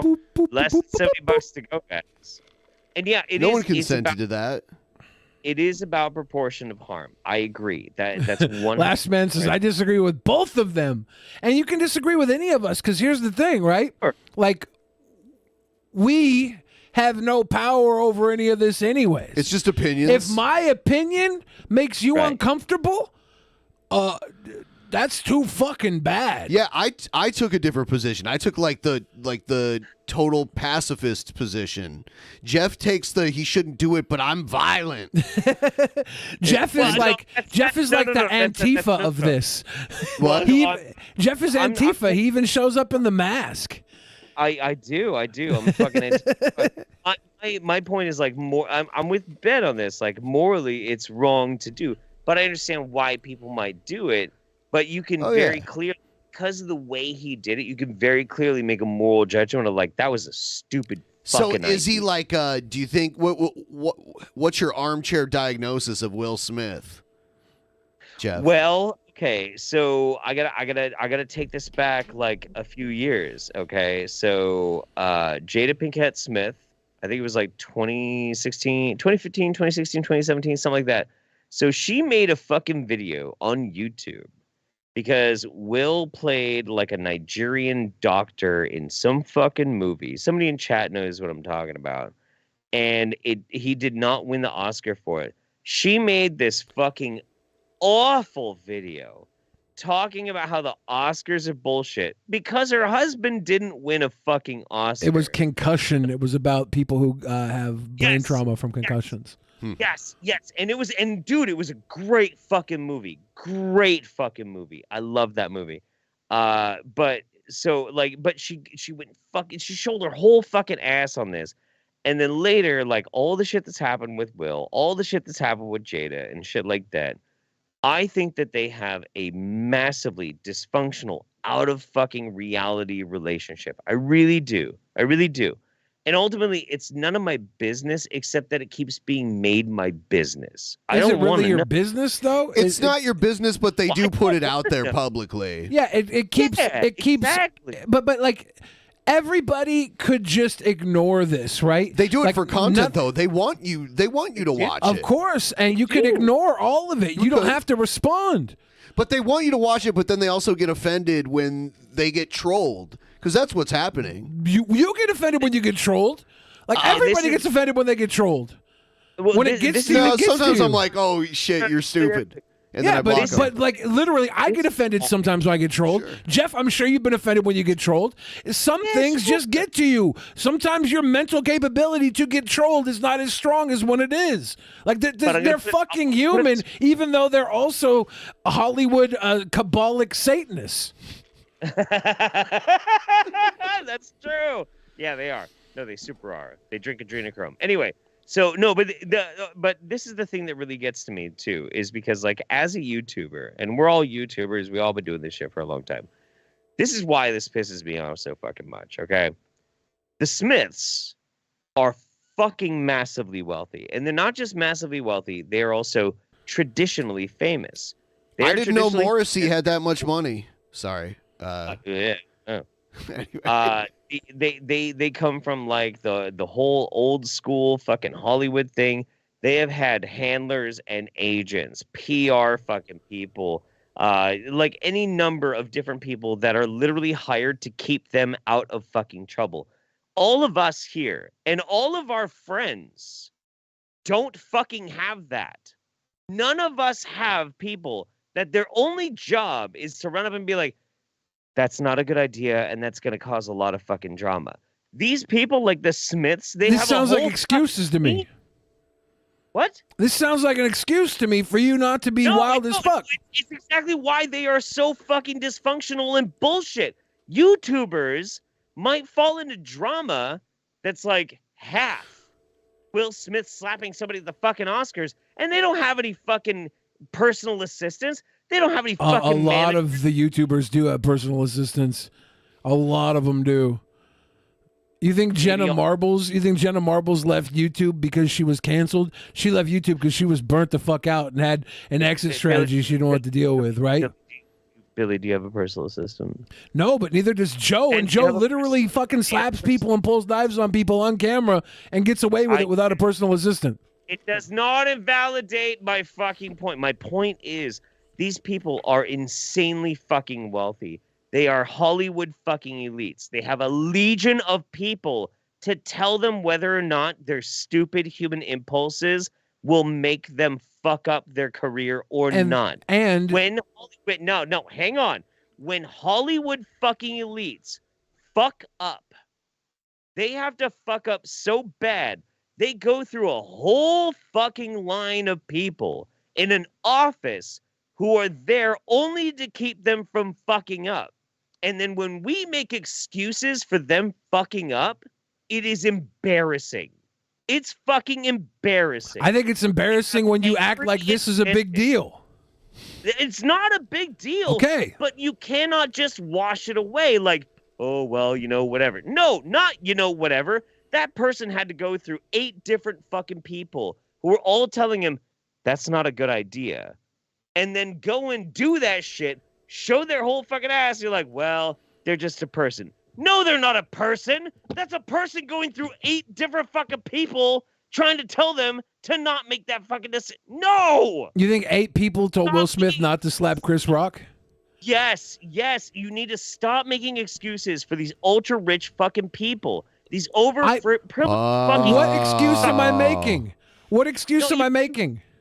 You can't just be like, they're just people, because they're not. They're not. They are. You know what? They're also puppets. Like, And the thing none is, of these too, people have actual power. They'll all be canceled if they go against the grain of what really matters. If Will Smith is super booty bothered by jokes about his fucking wife, then he can go home like Scrooge fucking McDuck and bury himself under a fucking blanket of millions of fucking dollars and fucking cry. He's giant now. You know what else he can do? You know what else he can do? He can walk up on stage, slap Chris Rock, and get an award, right? That's what happened. Based on results, he can do that too. Can I smack Will Smith, Chris Rock, and get a fucking award? You could try. Are you a river to your people? I'm so fucking sick of like the apologetics for people that have all the advantages. So to not fuck up. Jeff told me he didn't remember telling you that you sucked rich dick. He was drunk. I don't remember. Yeah. He was inebriated. He's making the same argument right now, though, without saying just that.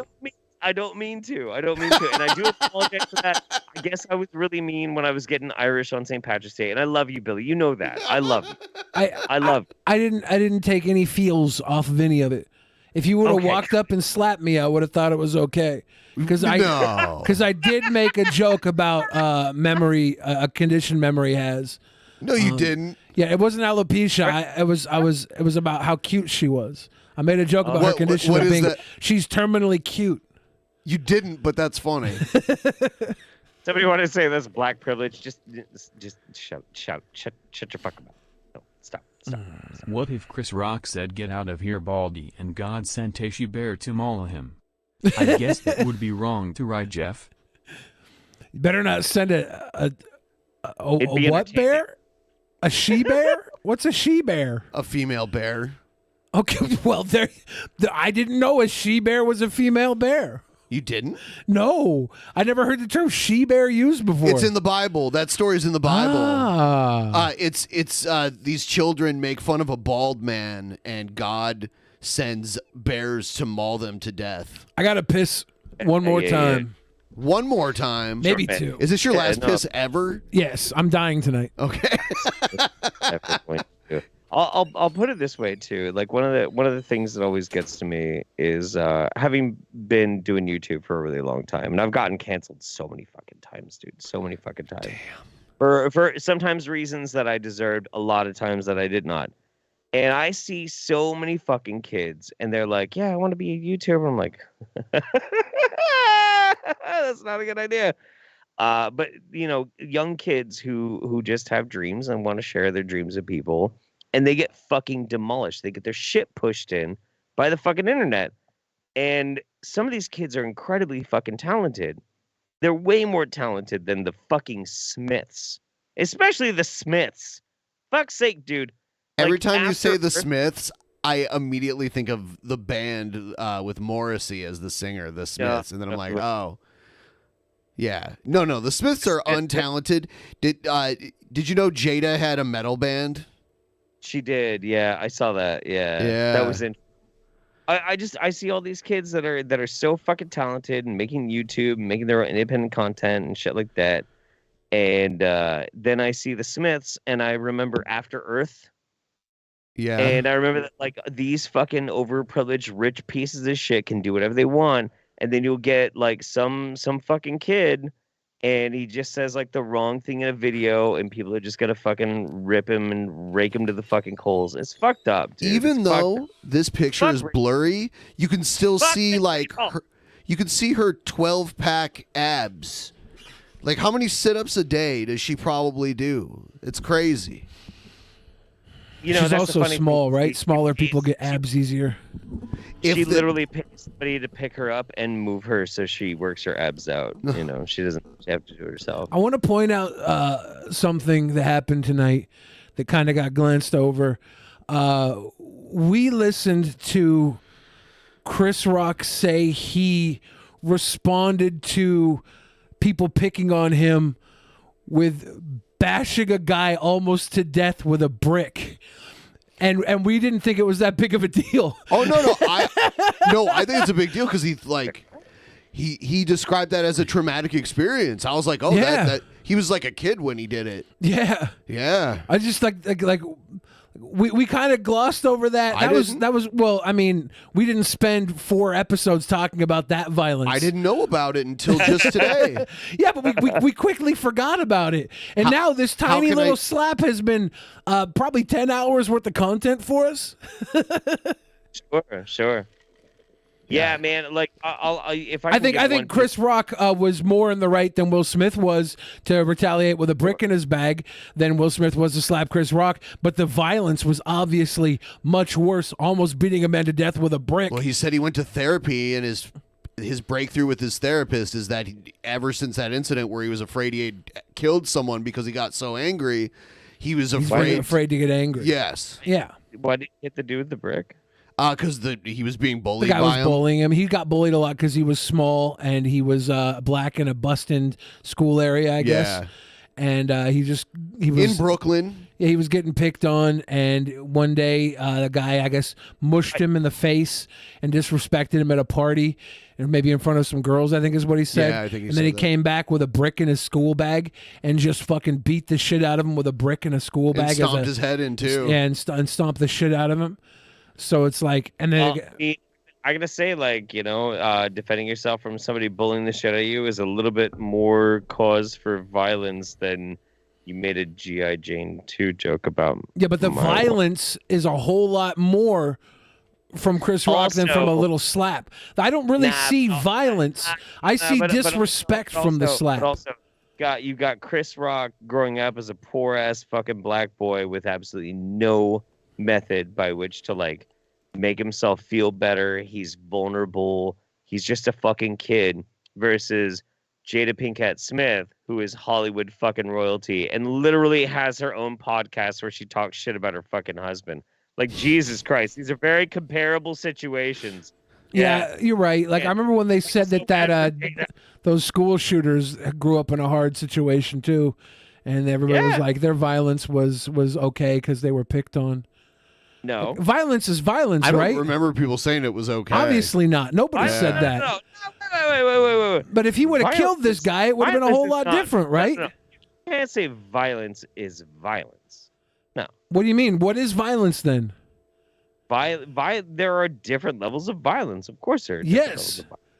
Yeah. And a school shooting is more than beating somebody almost to death with a brick, and beating someone almost to death with a brick is more than a slap. Yeah.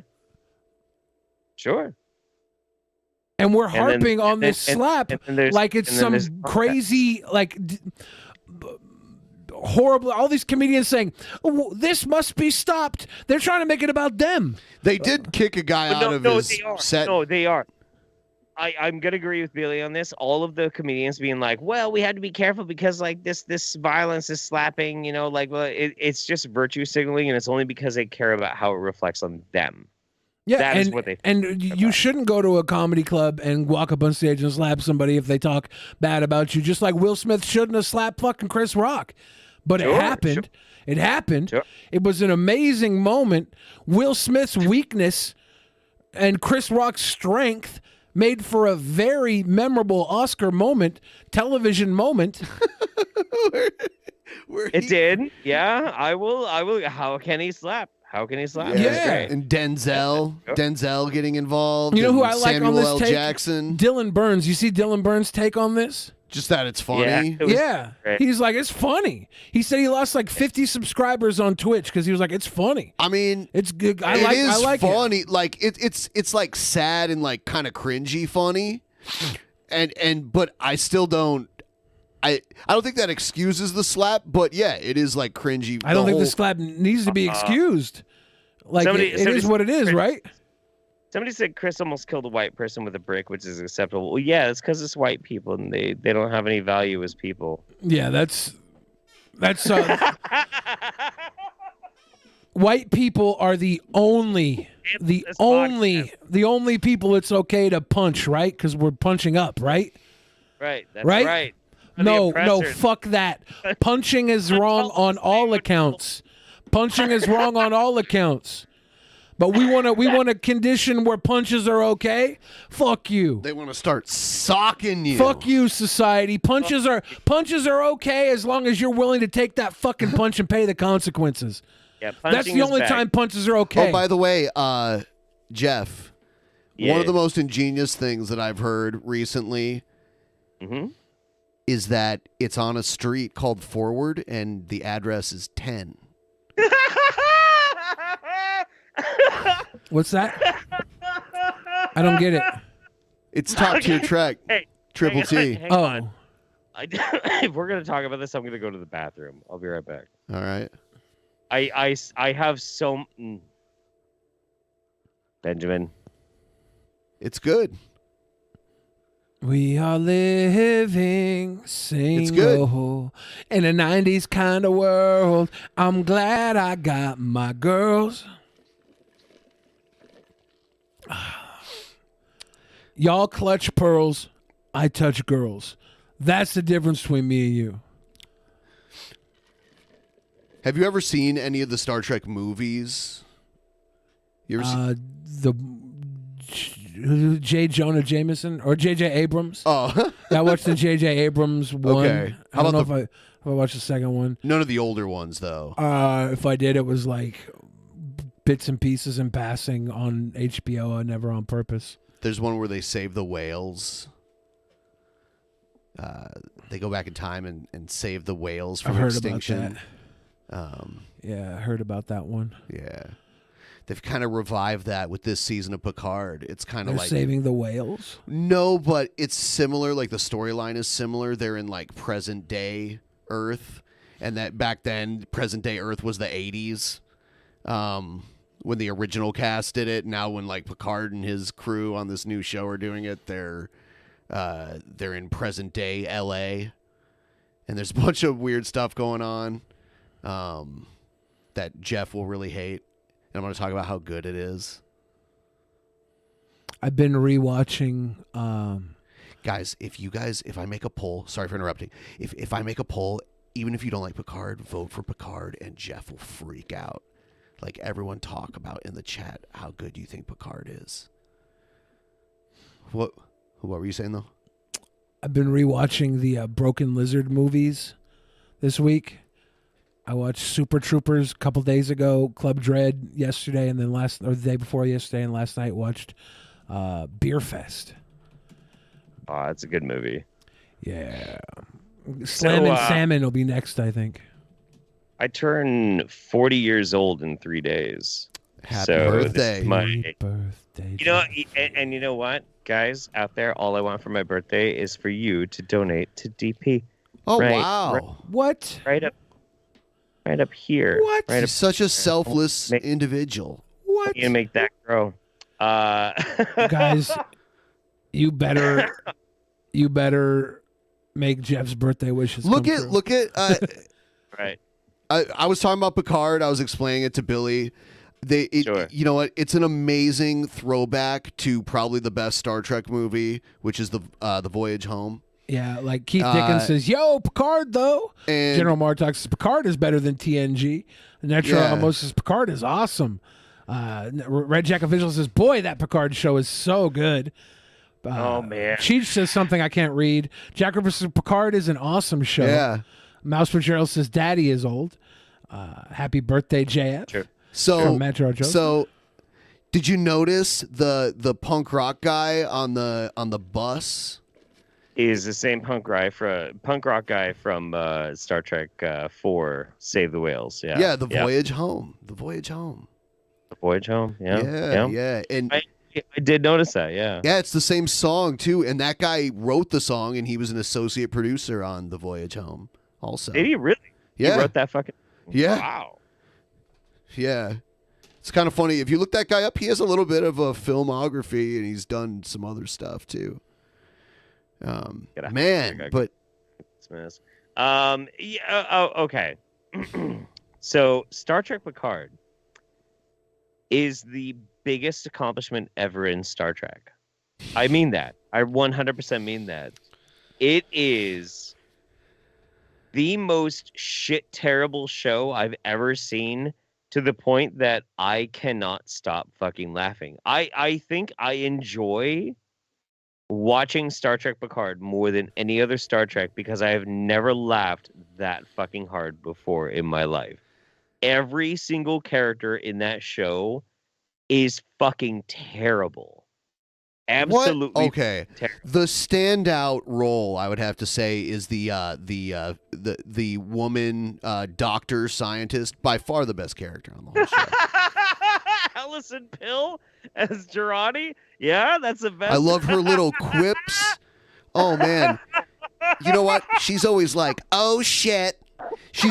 They throw in her little quips as comic relief, and she's merged with the Borg Queen. What zany antics is she up to next?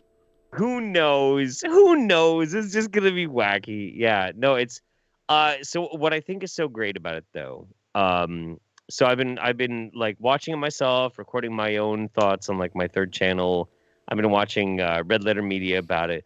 And I think Red Letter Media really nailed onto something that I've been thinking about. I didn't have the words to put it into really the coherent message of what I think the problem is. Rich and Steve, they put it perfectly. The problem is that all of the new Star Trek is purely fucking cynical. Like everything about the world is shit. Everything is shit. Yeah, but they predicted that there was going to be like sanctuary districts, and now they're kind of showing that coming. Do you remember that? Well, no. So that's the Bell and Yeah. like but no, I'm talking about like in the post TNG, post DS9, post Voyager, like in the Picard era. Everything is cynical and it sucks and it's shit. Mike, thank you, Mike. Yeah. Rich and Mike. And so like everything is cynical and it sucks. So like the first season of Picard, half the crew wants to kill themselves. Like no joke. Like half the crew wants to fucking end their lives. And I'm like, not your father's Star Trek. Yes, Slay Queen. We stand suicidal fucking martyr. What the fuck? They have a drug addict. They have people who've lost faith. Every single person has lost faith in like the utopian idea or like in humanity in and of itself. Like, yes, Slay. Everything is shit now. It sucks. It's so great that we had 5 different seasons, hundreds upon hundreds upon hundreds of episodes showing the strength and enduring spirit of the human being, to then be encapsulated at the end that actually everything is shit and it sucks and it's terrible and it's just as bad in the future as it is right now. Thank God. Thank God they did that. I just took a poll, and I think the audience agrees Star Trek Picard is amazing. Sure, it is amazing. I'm agreeing with you. No, I think it's unironically a masterpiece. You say totally unironically, of course. Yes. Yeah. Yes. Yeah, sure. Yeah. But no, it's quite a thing. It's quite a thing. Have you been watching Discovery? No, I've never watched Discovery. Well, let me tell you. I will say though, not all new Star Trek is shit. Star Trek Prodigy is actually kind of interesting and very cute, and I like what they're doing with it. I think it's pretty cool. So speaking of Star Trek, actually tonight, we're gonna watch a Star Trek fan film for our movie tonight. Really? Yes. Interesting. Yeah. Oops. Ew. Yeah. Which fan film are you guys gonna watch? It is Star Trek Continues, Episode 1. That's a good one. Pilgrim of Eternity. Yeah. No, that's really good. That's really good. Is it good? Like, it's not... No, it is. No, it's not like, unironically, it is actually really good. It reminds me of like old school, well, because like, you know what's really interesting about sci-fi, especially when you're going back to like the certain era that TNG was and like Babylon 5 and shit like that. There's a certain type of charm, you know, that you would get from like your CRT fucking TVs and shit like that. And it reminds me very much of that. It's good. It's good storytelling. It's fun. It's awesome. I like it. Billy, did you enjoy the CRT charm back in the day? No? No. You're all about the HD.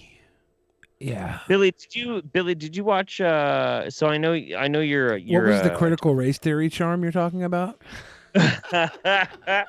Billy, did you watch The Expanse? No, I'm not sure what that is. Really? Yeah. Do you like sci-fi? It's okay. Some of I it think- is I think shit. A lot of it. No, I like a lot of it. sci-fi written by known abusive men like Joss Whedon. I love Firefly.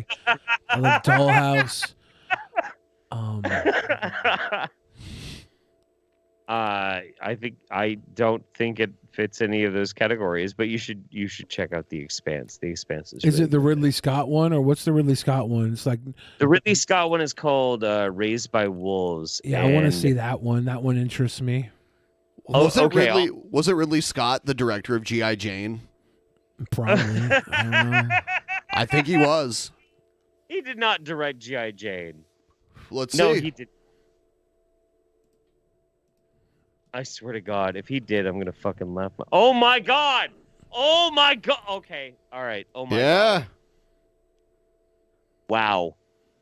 We all need somebody to lean And he on, also lean directed on an me. Alien movie, but it wasn't the Alien movie where Ripley shaved her head.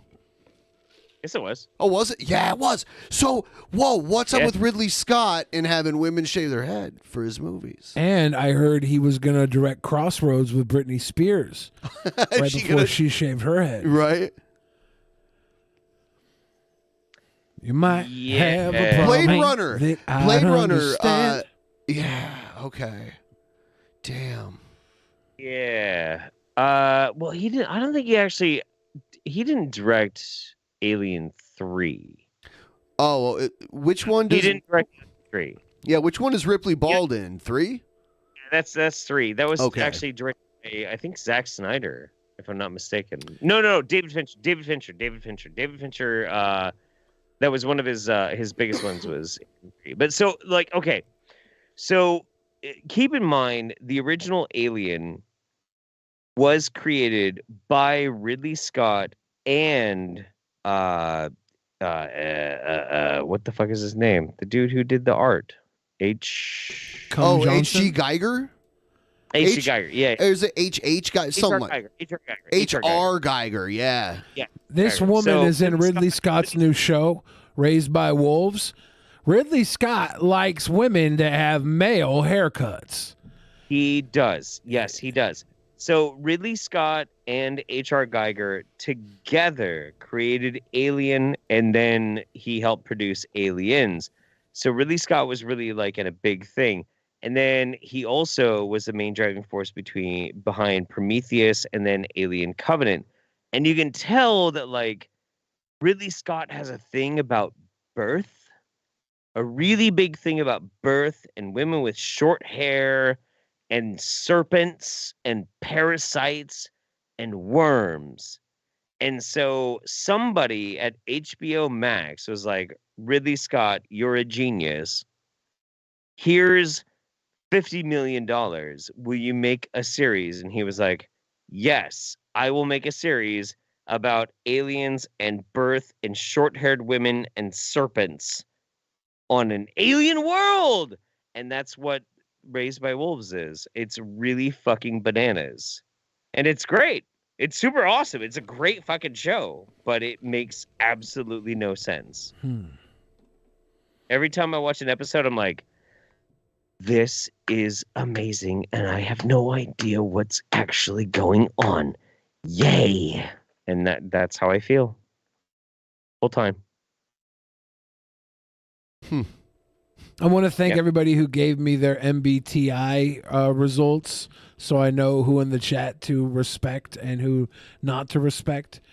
Just about everybody who gave me their results are respectable, so I assume anybody who didn't give me their results knew it wouldn't be worthwhile because I'd write you off anyways. Just want to thank you guys for that.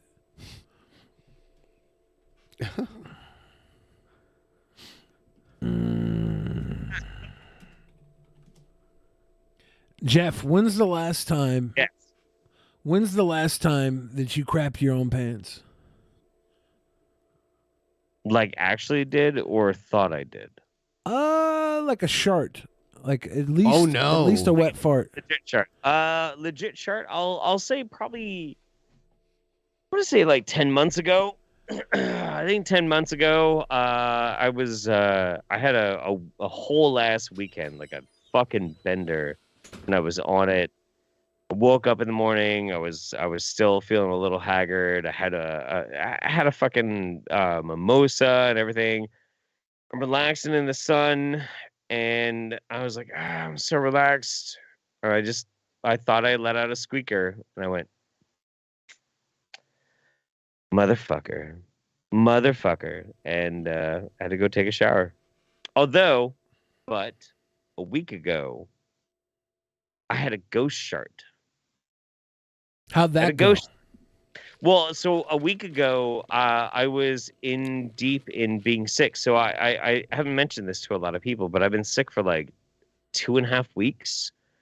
And I had a fever. I was fucking the whole house, me, Mems, the kid, we were all fucked up. We were super fucking sick. And I was starting to feel finally like kind of okay. And I went outside. I was smoking a cigarette, and I just decided to release a squeaker, and it went.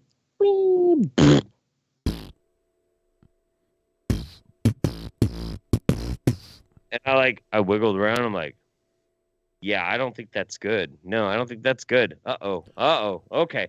And so I went, but I checked, and yep, no, it was all a hallucination. It was all a dream. That's good.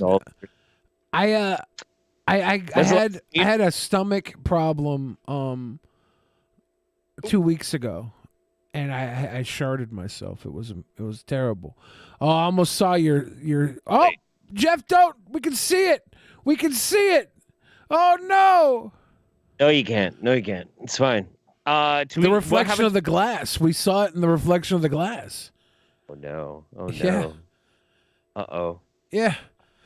Spoiler alert. Everybody. I'll let everybody know what I'm doing in like 2 days. Everybody Will Smith that. You need to Men in Black that. Men in Black that out of your mind. Guess who's back? That's Slim Shady. That's not Men in Black. We are the Men in Black. A lot of people say that Will Smith is a terrible actor. He is. But I think that people are terrible audiences. So they get what they deserve. No. I'm gonna disagree with that. Why? So because the thing is, like, understanding what I do know about movie making, having a good performance is one half a good actor and one half a good fucking director. Being able to pull an evocative fucking moment out of an actor. And I know for a fact, like, Ben, what was the name of that movie that Will Smith did where he was dealing with the concussions and shit? What was the name of that? I'm not sure. I don't really. Concussion? I've never been a fan of Will Smith. I saw I Am Legend. That's like a more recent movie of his that I've seen. It was like 15, 20 years ago? More recent than his older shit. Yeah. It was still a long time ago. Yeah. Here. So, look, let me fucking pull this shit up. What was the name of that? It's not 50% actor, 50% director. No, it like- was. It was concussion. It was concussion. And Like, I said that like right after you asked the question. I don't know No, why people don't listen to me. right.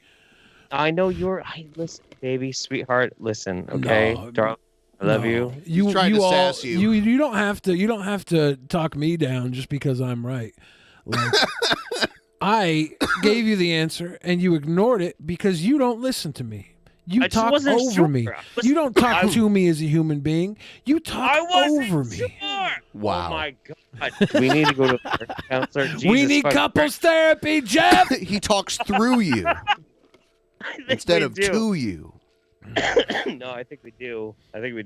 But like, so that's a good example of Will Smith being competent enough as an actor with a really good director and getting a fantastic performance out of it. I like, that's good. That's cool. I'm down with it. But then again, that doesn't translate naturally to like Will Smith is just good, because he's not. He's good. great. I don't think he's good. No. He's not just good. He's great. No, because After Earth exists. And that is a problem. Why is it a After- problem? Because After Earth was written by Will Smith. Who's your favorite actor? I don't have one, but After Earth was written by Will Smith. It was produced by Will Smith. It was co-directed by Will Smith. Everything about that movie, Cypher Rage, we're going to have to deal with the things, blah, blah, blah, blah. Like that. It's all Will Smith. It is all out of the brain of Will Smith. Will Smith is a brain-damaged fucking It was moron. Story by Will Smith, right? Yes, and it's terrible. It's terrible. So Absolutely. you're questioning Will Smith's acting capabilities based off of his writing capabilities? No, I'm just saying he's terrible at like overall. He's just bad. He's not even a good rapper. Yeah, I agree. He's a shit rapper. Billy, This you is- cannot tell me. He is a Billy, very good rapper. Billy, He likes getting jiggy Billy? with it. He's a very Billy, good rapper. You cannot tell me he's a good rapper. He's a very good rapper. No, he is not. How many #1 hits has he had about the movies he's been in? Oh my no, my God. Oh my God. Okay. Hey. Oh fucking Jesus Christ. Okay. Hang on. I will look up the lyrics to Big Billy style. Please do. I gotta know if like this is like what you think good lyrics is.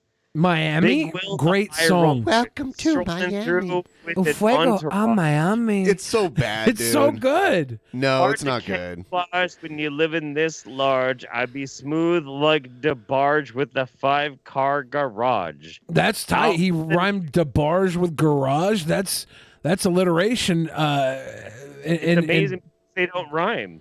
They don't That's rhyme, amazing. but he made it work. That's an Eminem level of wordplay. You know how many times Eminem has done that? We celebrate Eminem because he does it in maybe a white man's voice. Is that why we celebrate Eminem when he does it, but not Will Smith? Wow, what are you trying to suggest? What I'm trying to suggest is if you want to argue rap with a contrarian, I'm the wrong contrarian to argue rap with. Yeah. Put me on the big screen. Yeah. Will Smith is whiter than fucking Eminem. Oh, that's inappropriate. But it's true. Out for the night with my squad, we be flossing down the 15. Sounds sus. My whole Aurora gleaming. Who that kid in the green V? Envy brother scheming. Sounds like semen. I ain't think about them racing chicks in the pink BM. Chicks having a sticky pink bowel movement. With my speakers tweaking, freaking off this weekend. In Las Vegas, boss players all across the board move, makers and shakers. Money can't break us, but the places it can take us. You know what? Big in with the rhyme tight. And we Now, gotta have Jeff, some the way he reads it terrible. makes Will Smith sound very white. Now, Jeff, let me respond to this. white. Let me respond to this with, on your mark, ready, set, let's go. Dance floor pro. I know, you know, I go psycho. When my new joint hit, just can't sit. Gotta get jiggy with it. That's it. Mama, come ride. DKNY, all up on my eye. Gotta put a bag with a lot of stuff in it. Dancing a jig. Hoo-ah, yeah. Getting jiggy with it. Na. And here's my point. So Billy, here's my point. Nas wrote that. Are you saying Nas is a horrible rapper, Jeff? Is that what you're saying? Why does you don't want to dance with a god? Your dick is too short to fuck with God. Why does he need someone else to write it for him? I'm gonna say something very controversial right now. What you just said, those lyrics that you just recited, sound real fucking white. Okay. Nas wrote that song. Are you saying Nas is a horrible rapper? Why didn't he rap it then? Why didn't Will Smith write it? Why didn't Will Smith write Getting Jiggy with It? Because he sucks. Yeah. Because he rapped it. He didn't write it. He rapped it. So if you're going to talk shit about Will Smith's lyrics, understand he doesn't write them all. Did you just are you saying Nelly wrote those Nas. lyrics? Nas. Oh, Nas. Nas. Okay, so Nas. Illmatic. I'm not surprised by that. Why would I be surprised by that? Nas is a fucking amazing lyricist. Like, that's great. Yeah, no, and sure. that was Getting Jiggy with It. With the kid, watch his step, my phone, trying to do what I, like, sure, yeah, fuck. It sounds, yeah, it's a Nas beat. But why in the fuck is Will Smith not rapping his own fucking lyrics? Because he rapped his own song. He made that song his. You think Nas was gonna make Getting Jiggy with It? No. Did he write the fucking music? Did he produce the music behind that music? I don't think so. Are you telling me that Will Smith creating a job for somebody like Nas is a bad thing? He's a job creator. He's a job creator. He funded Nas's entire next album off of that song. He's a job creator. Sure. Look, I'm gonna sum this up in When I saw this was cringy too. Like, after everything that happened that night, he's like holding this trophy, like lip syncing to his own music. As a rapper, it's so uncomfortable when the DJ plays your song and you don't, like, you have to do something because everybody's looking at you when your song comes on and you're in the club. You have to do something. He's just doing what it's either that or sit there and be like, he should have waved like the Queen. Yeah, it's whatever he's doing right now is it's stupid to judge him on this for what happened earlier in the night because this is a particular moment where he's put on the spot in a club, right? Sure. Well, like, we can all understand that, guys. Everybody watching, isn't it so weird when the song that you made that is universally loved across the fucking planet and that people have paid millions of dollars to love that song? Isn't it uncomfortable when it's played in a club and you gotta figure out a way to respond to it playing in front of you? Isn't that weird? Then why are we saying it's weird for him to rap along with it when everybody's watching him? Jesus Christ! You're judging this like it's some crazy moment where he's out partying after he won an award. Of course he fucking is. What a strange thing! We all know what it's like to feel, right? We've all been there. Ha ha ha! That time when we made that banger song 13, 14 fucking years ago, and they play it at the fucking award show where we slapped a guy and we're not going to face any fucking prison time because we slapped a guy? Isn't that fucking weird? It was more like 22, 23 years ago that song came out. Jesus fucking Christ! Dude, I'm sorry, but like, what the fuck do you want from me? I want people not to be like, he's such a narcissist. He's out at a party afterwards after winning an award, and he's dancing along to his song and singing along to his song. Do you know what I want this fucking guy to do? What? What do you want? What do you want, Judge, Jury, and Executioner? Judge Jeff. Let us know what you want, Judge Jeff. After he embarrasses himself on live fucking television for the whole fuck ass world. He makes his whole ass fucking self showing his goddamn pucker to the fucking world. You know what I want him to do? I want him to go home. Go home. I want him to go home and chop up lines of fucking adrenochrome, snort that shit, bang a bunch of fucking, like, whatever, satanic, fucking pseudo-prostitute, fucking clone-ass, fucking weird automaton construct motherfuckers, and go to bed. I want him to do that. I don't give a shit about whether or not he's comfortable at the after party. Hello, Will. Who cares? Yeah, Jeff says go home. Yeah, Yes, no. He says, home. yeah, everything you did after the award, he wants you to go home instead. Okay. I don't Yeah, give could you just listen to Jeff and go home, please? I was on your side the entire time, Mr. Smith. You can count on me, sir. Who gives a shit about this fucking guy? His wife. Everybody gives a shit about this fucking guy. That's why we've been talking about it. The world's been talking about it for 5 fucking days. Everybody gives a shit about him. But we should not. His wife fucking sucks. He fucking sucks. He's morally fucking bankrupt. He can't write a fucking movie. Morally bankrupt? Morally bankrupt. The only time he can act decently is with a fucking Titanic fucking director. Other than that, he's a fucking morally bankrupt, worthless fucking. Your vapid hyperbole is questionable tonight, Jeff. He's a man. He's a man that's been through some big mistakes. He's made some big mistakes. I don't think he's morally bankrupt. Oh well, Jesus Christ! Well, I hope that he can deal with the blunt fucking trauma of me throwing this castigation on him, whereupon he can, like, I don't know, well, hey dad, I heard this guy on YouTube was not very nice to me. He's kind of mean. Well, okay, son, do you want like $2 million? Will that make you feel better? Yeah, okay, that'll make me feel better. Yeah, okay, that's cool. I'll give you $2 million. I guess. Fuck these fucking people! I guess I don't deal in Garmin Bosia, and that's the problem. Fuck these fucking people. Fuck them. I guess I don't deal in Garmin Bosia, and you do. This is Garmin Bosia. Dude, who gives a shit? Fuck Will Smith. Fuck these people in fucking Hollywood.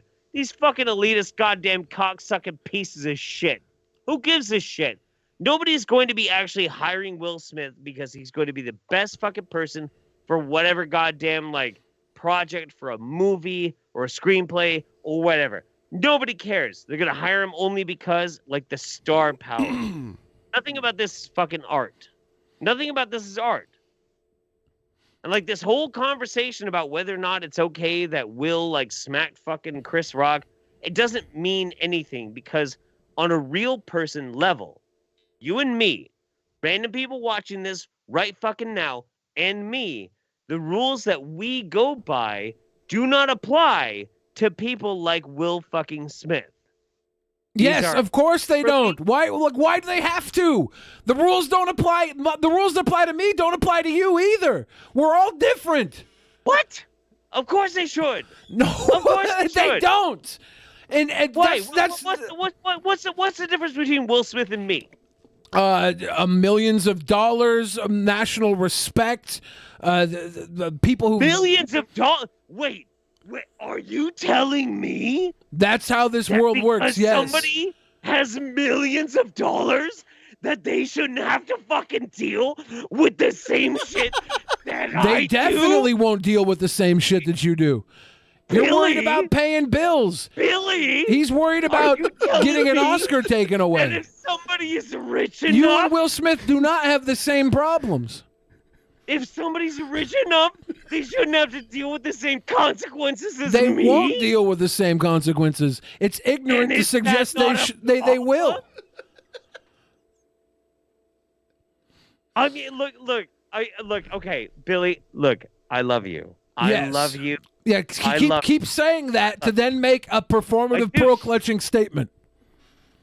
And I'm going to. I'm going to. And I love you. But I was told by people when we did our our fuck, what the fuck was it called? Fuck. The Irish thing. St. Patrick's Day? Yeah, the St. Patrick's Day episode. That I got very spicy and Irish, and I was screaming, apparently, that you had a lot of rich dick in your mouth. And I apologize because I didn't want to offend you, because I love you, and I do love you. I wasn't offended at all.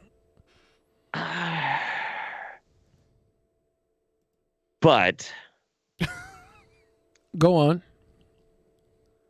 I feel like there is a very distinct difference and a problem in our perspectives right now. I really do. Yeah, you're coming from a place of feeling. I'm coming from a place of fact.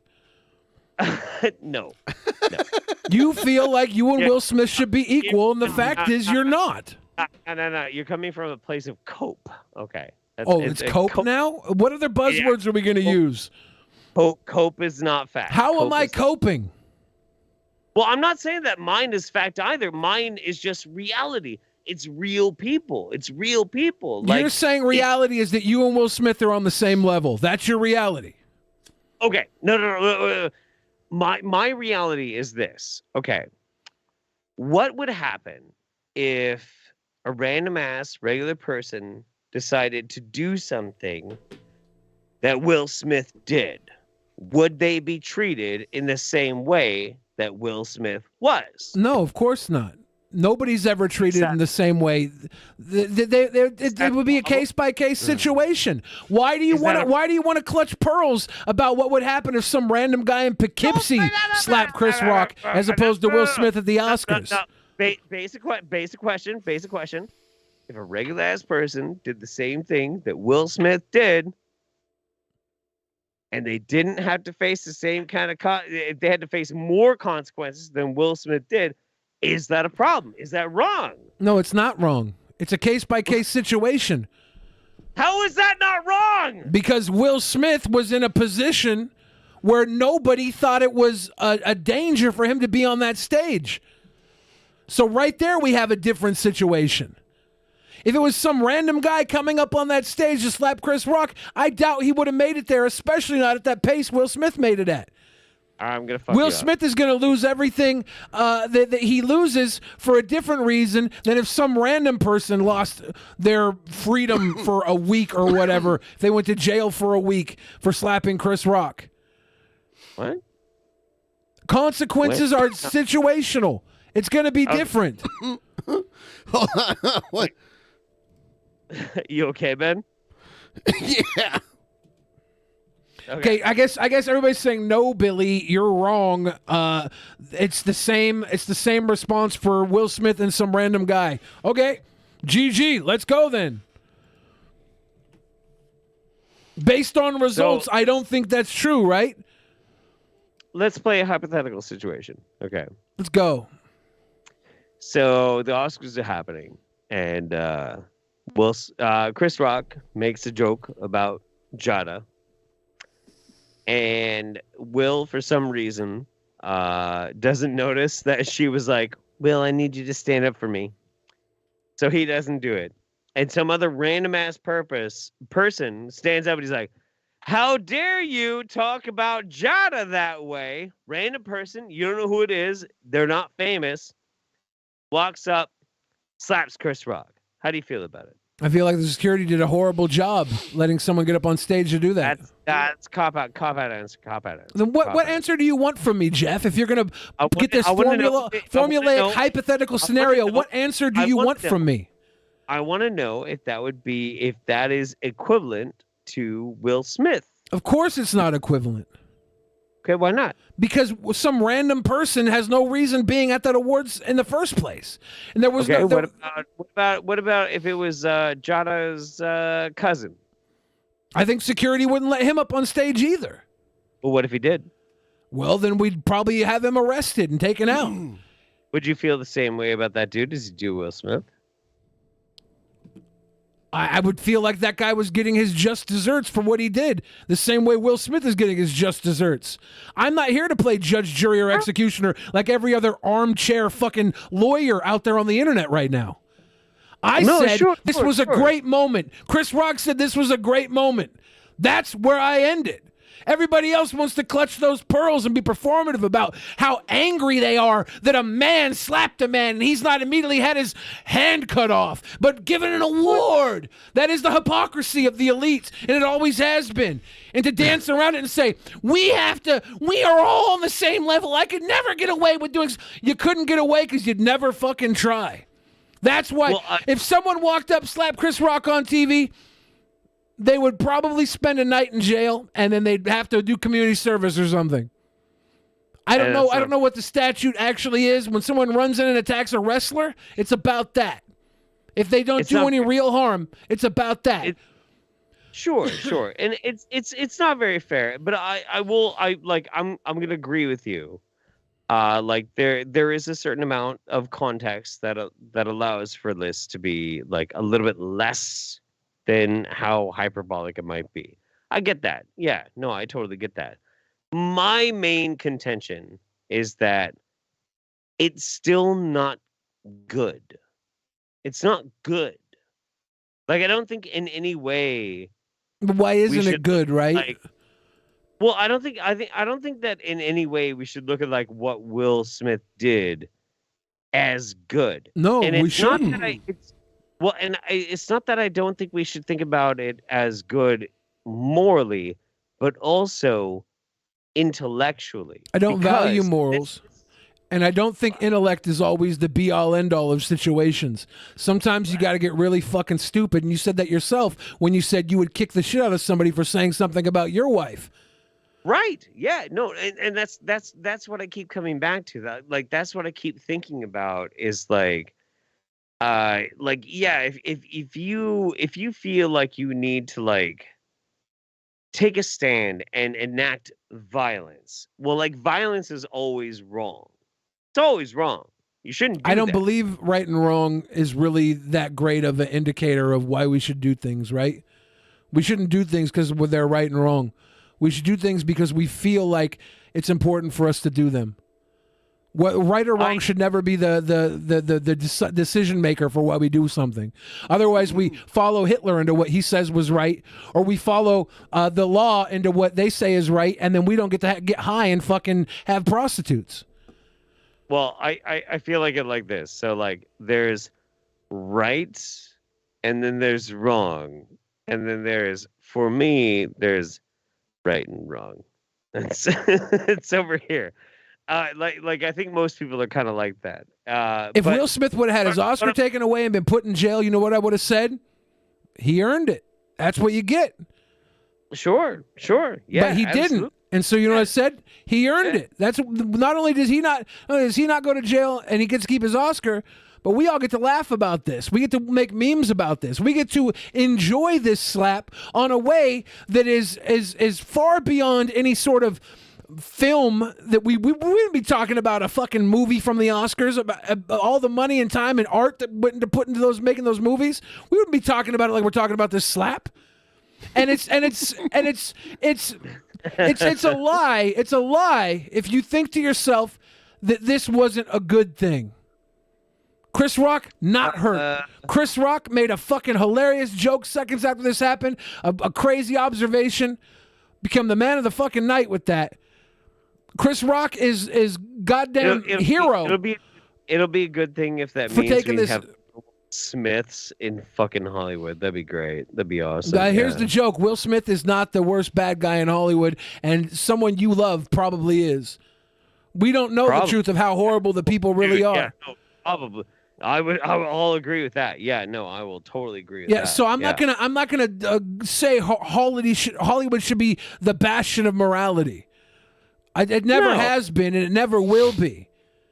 This is still the same Hollywood that allows guys to work with Nickelodeon kid stars that are convicted sex offenders, and doesn't cancel Bryan Singer, doesn't cancel people who actually hurt children when they want to cancel for performative reasons.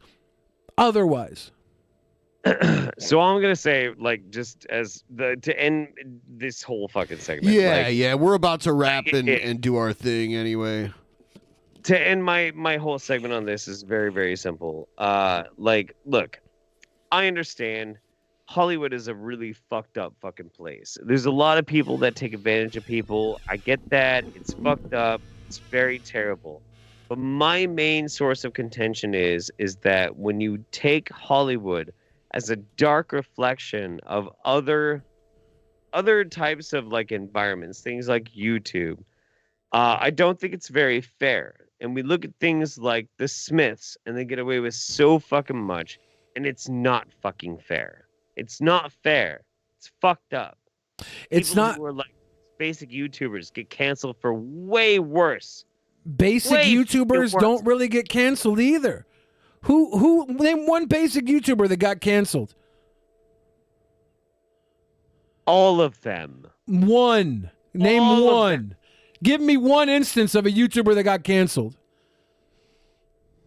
That's a different stream, Billy. It's an unanswerable question. A lot of people. No, you can't give me one. That's the problem. You want to compare Will Smith to, he has all this power. He's still a fucking cog in a machine far bigger than Will Smith is. And it's not, Hollywood is a mirror of a disgusting dark world. Power corrupts. Hollywood has power.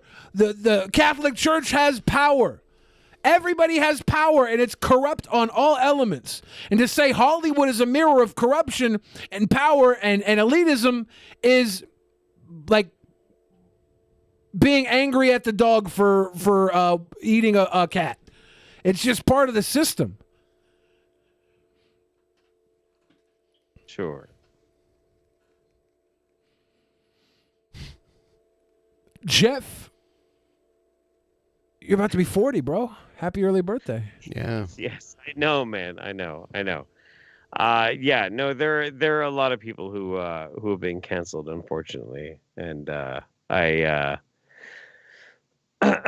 started like getting a catalog of people that I could start talking about, and then I kind of realized that like a lot of these people are very vulnerable. I'm like, you know what? We'll just cancel that. We'll have that for another day. It's not a big deal. Yeah. I'm gonna be 40 in 3 days. Chat, if you want to name somebody who's been canceled, Onision. That's true. Yes, Onision definitely was unfairly canceled. I do agree with you on that one, Jeff. Point for Jeff. Jeff is the winner of tonight's Onision vindicated. Onision vindication, courtesy of Jeff Holiday, is a big win for Jeff Holiday and a big win for Onision. You know, you two are the reason why I can't get into BreadTube. It's us. It's us.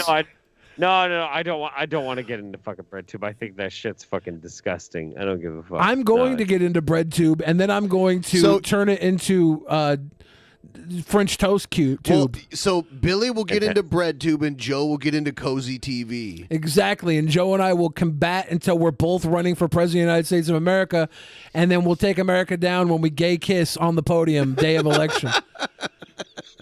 Can I get in on this? Can we? Man. All right, everyone.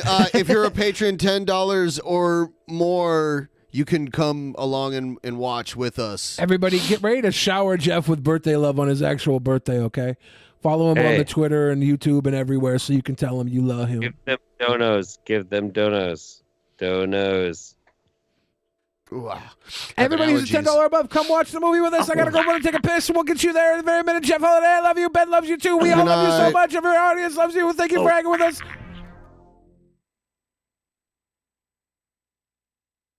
In the beginning, there was nothing. And then there was the Drunken Peasants Podcast. Drunken Peasants. Drunken Peasants. Drunken Peasants.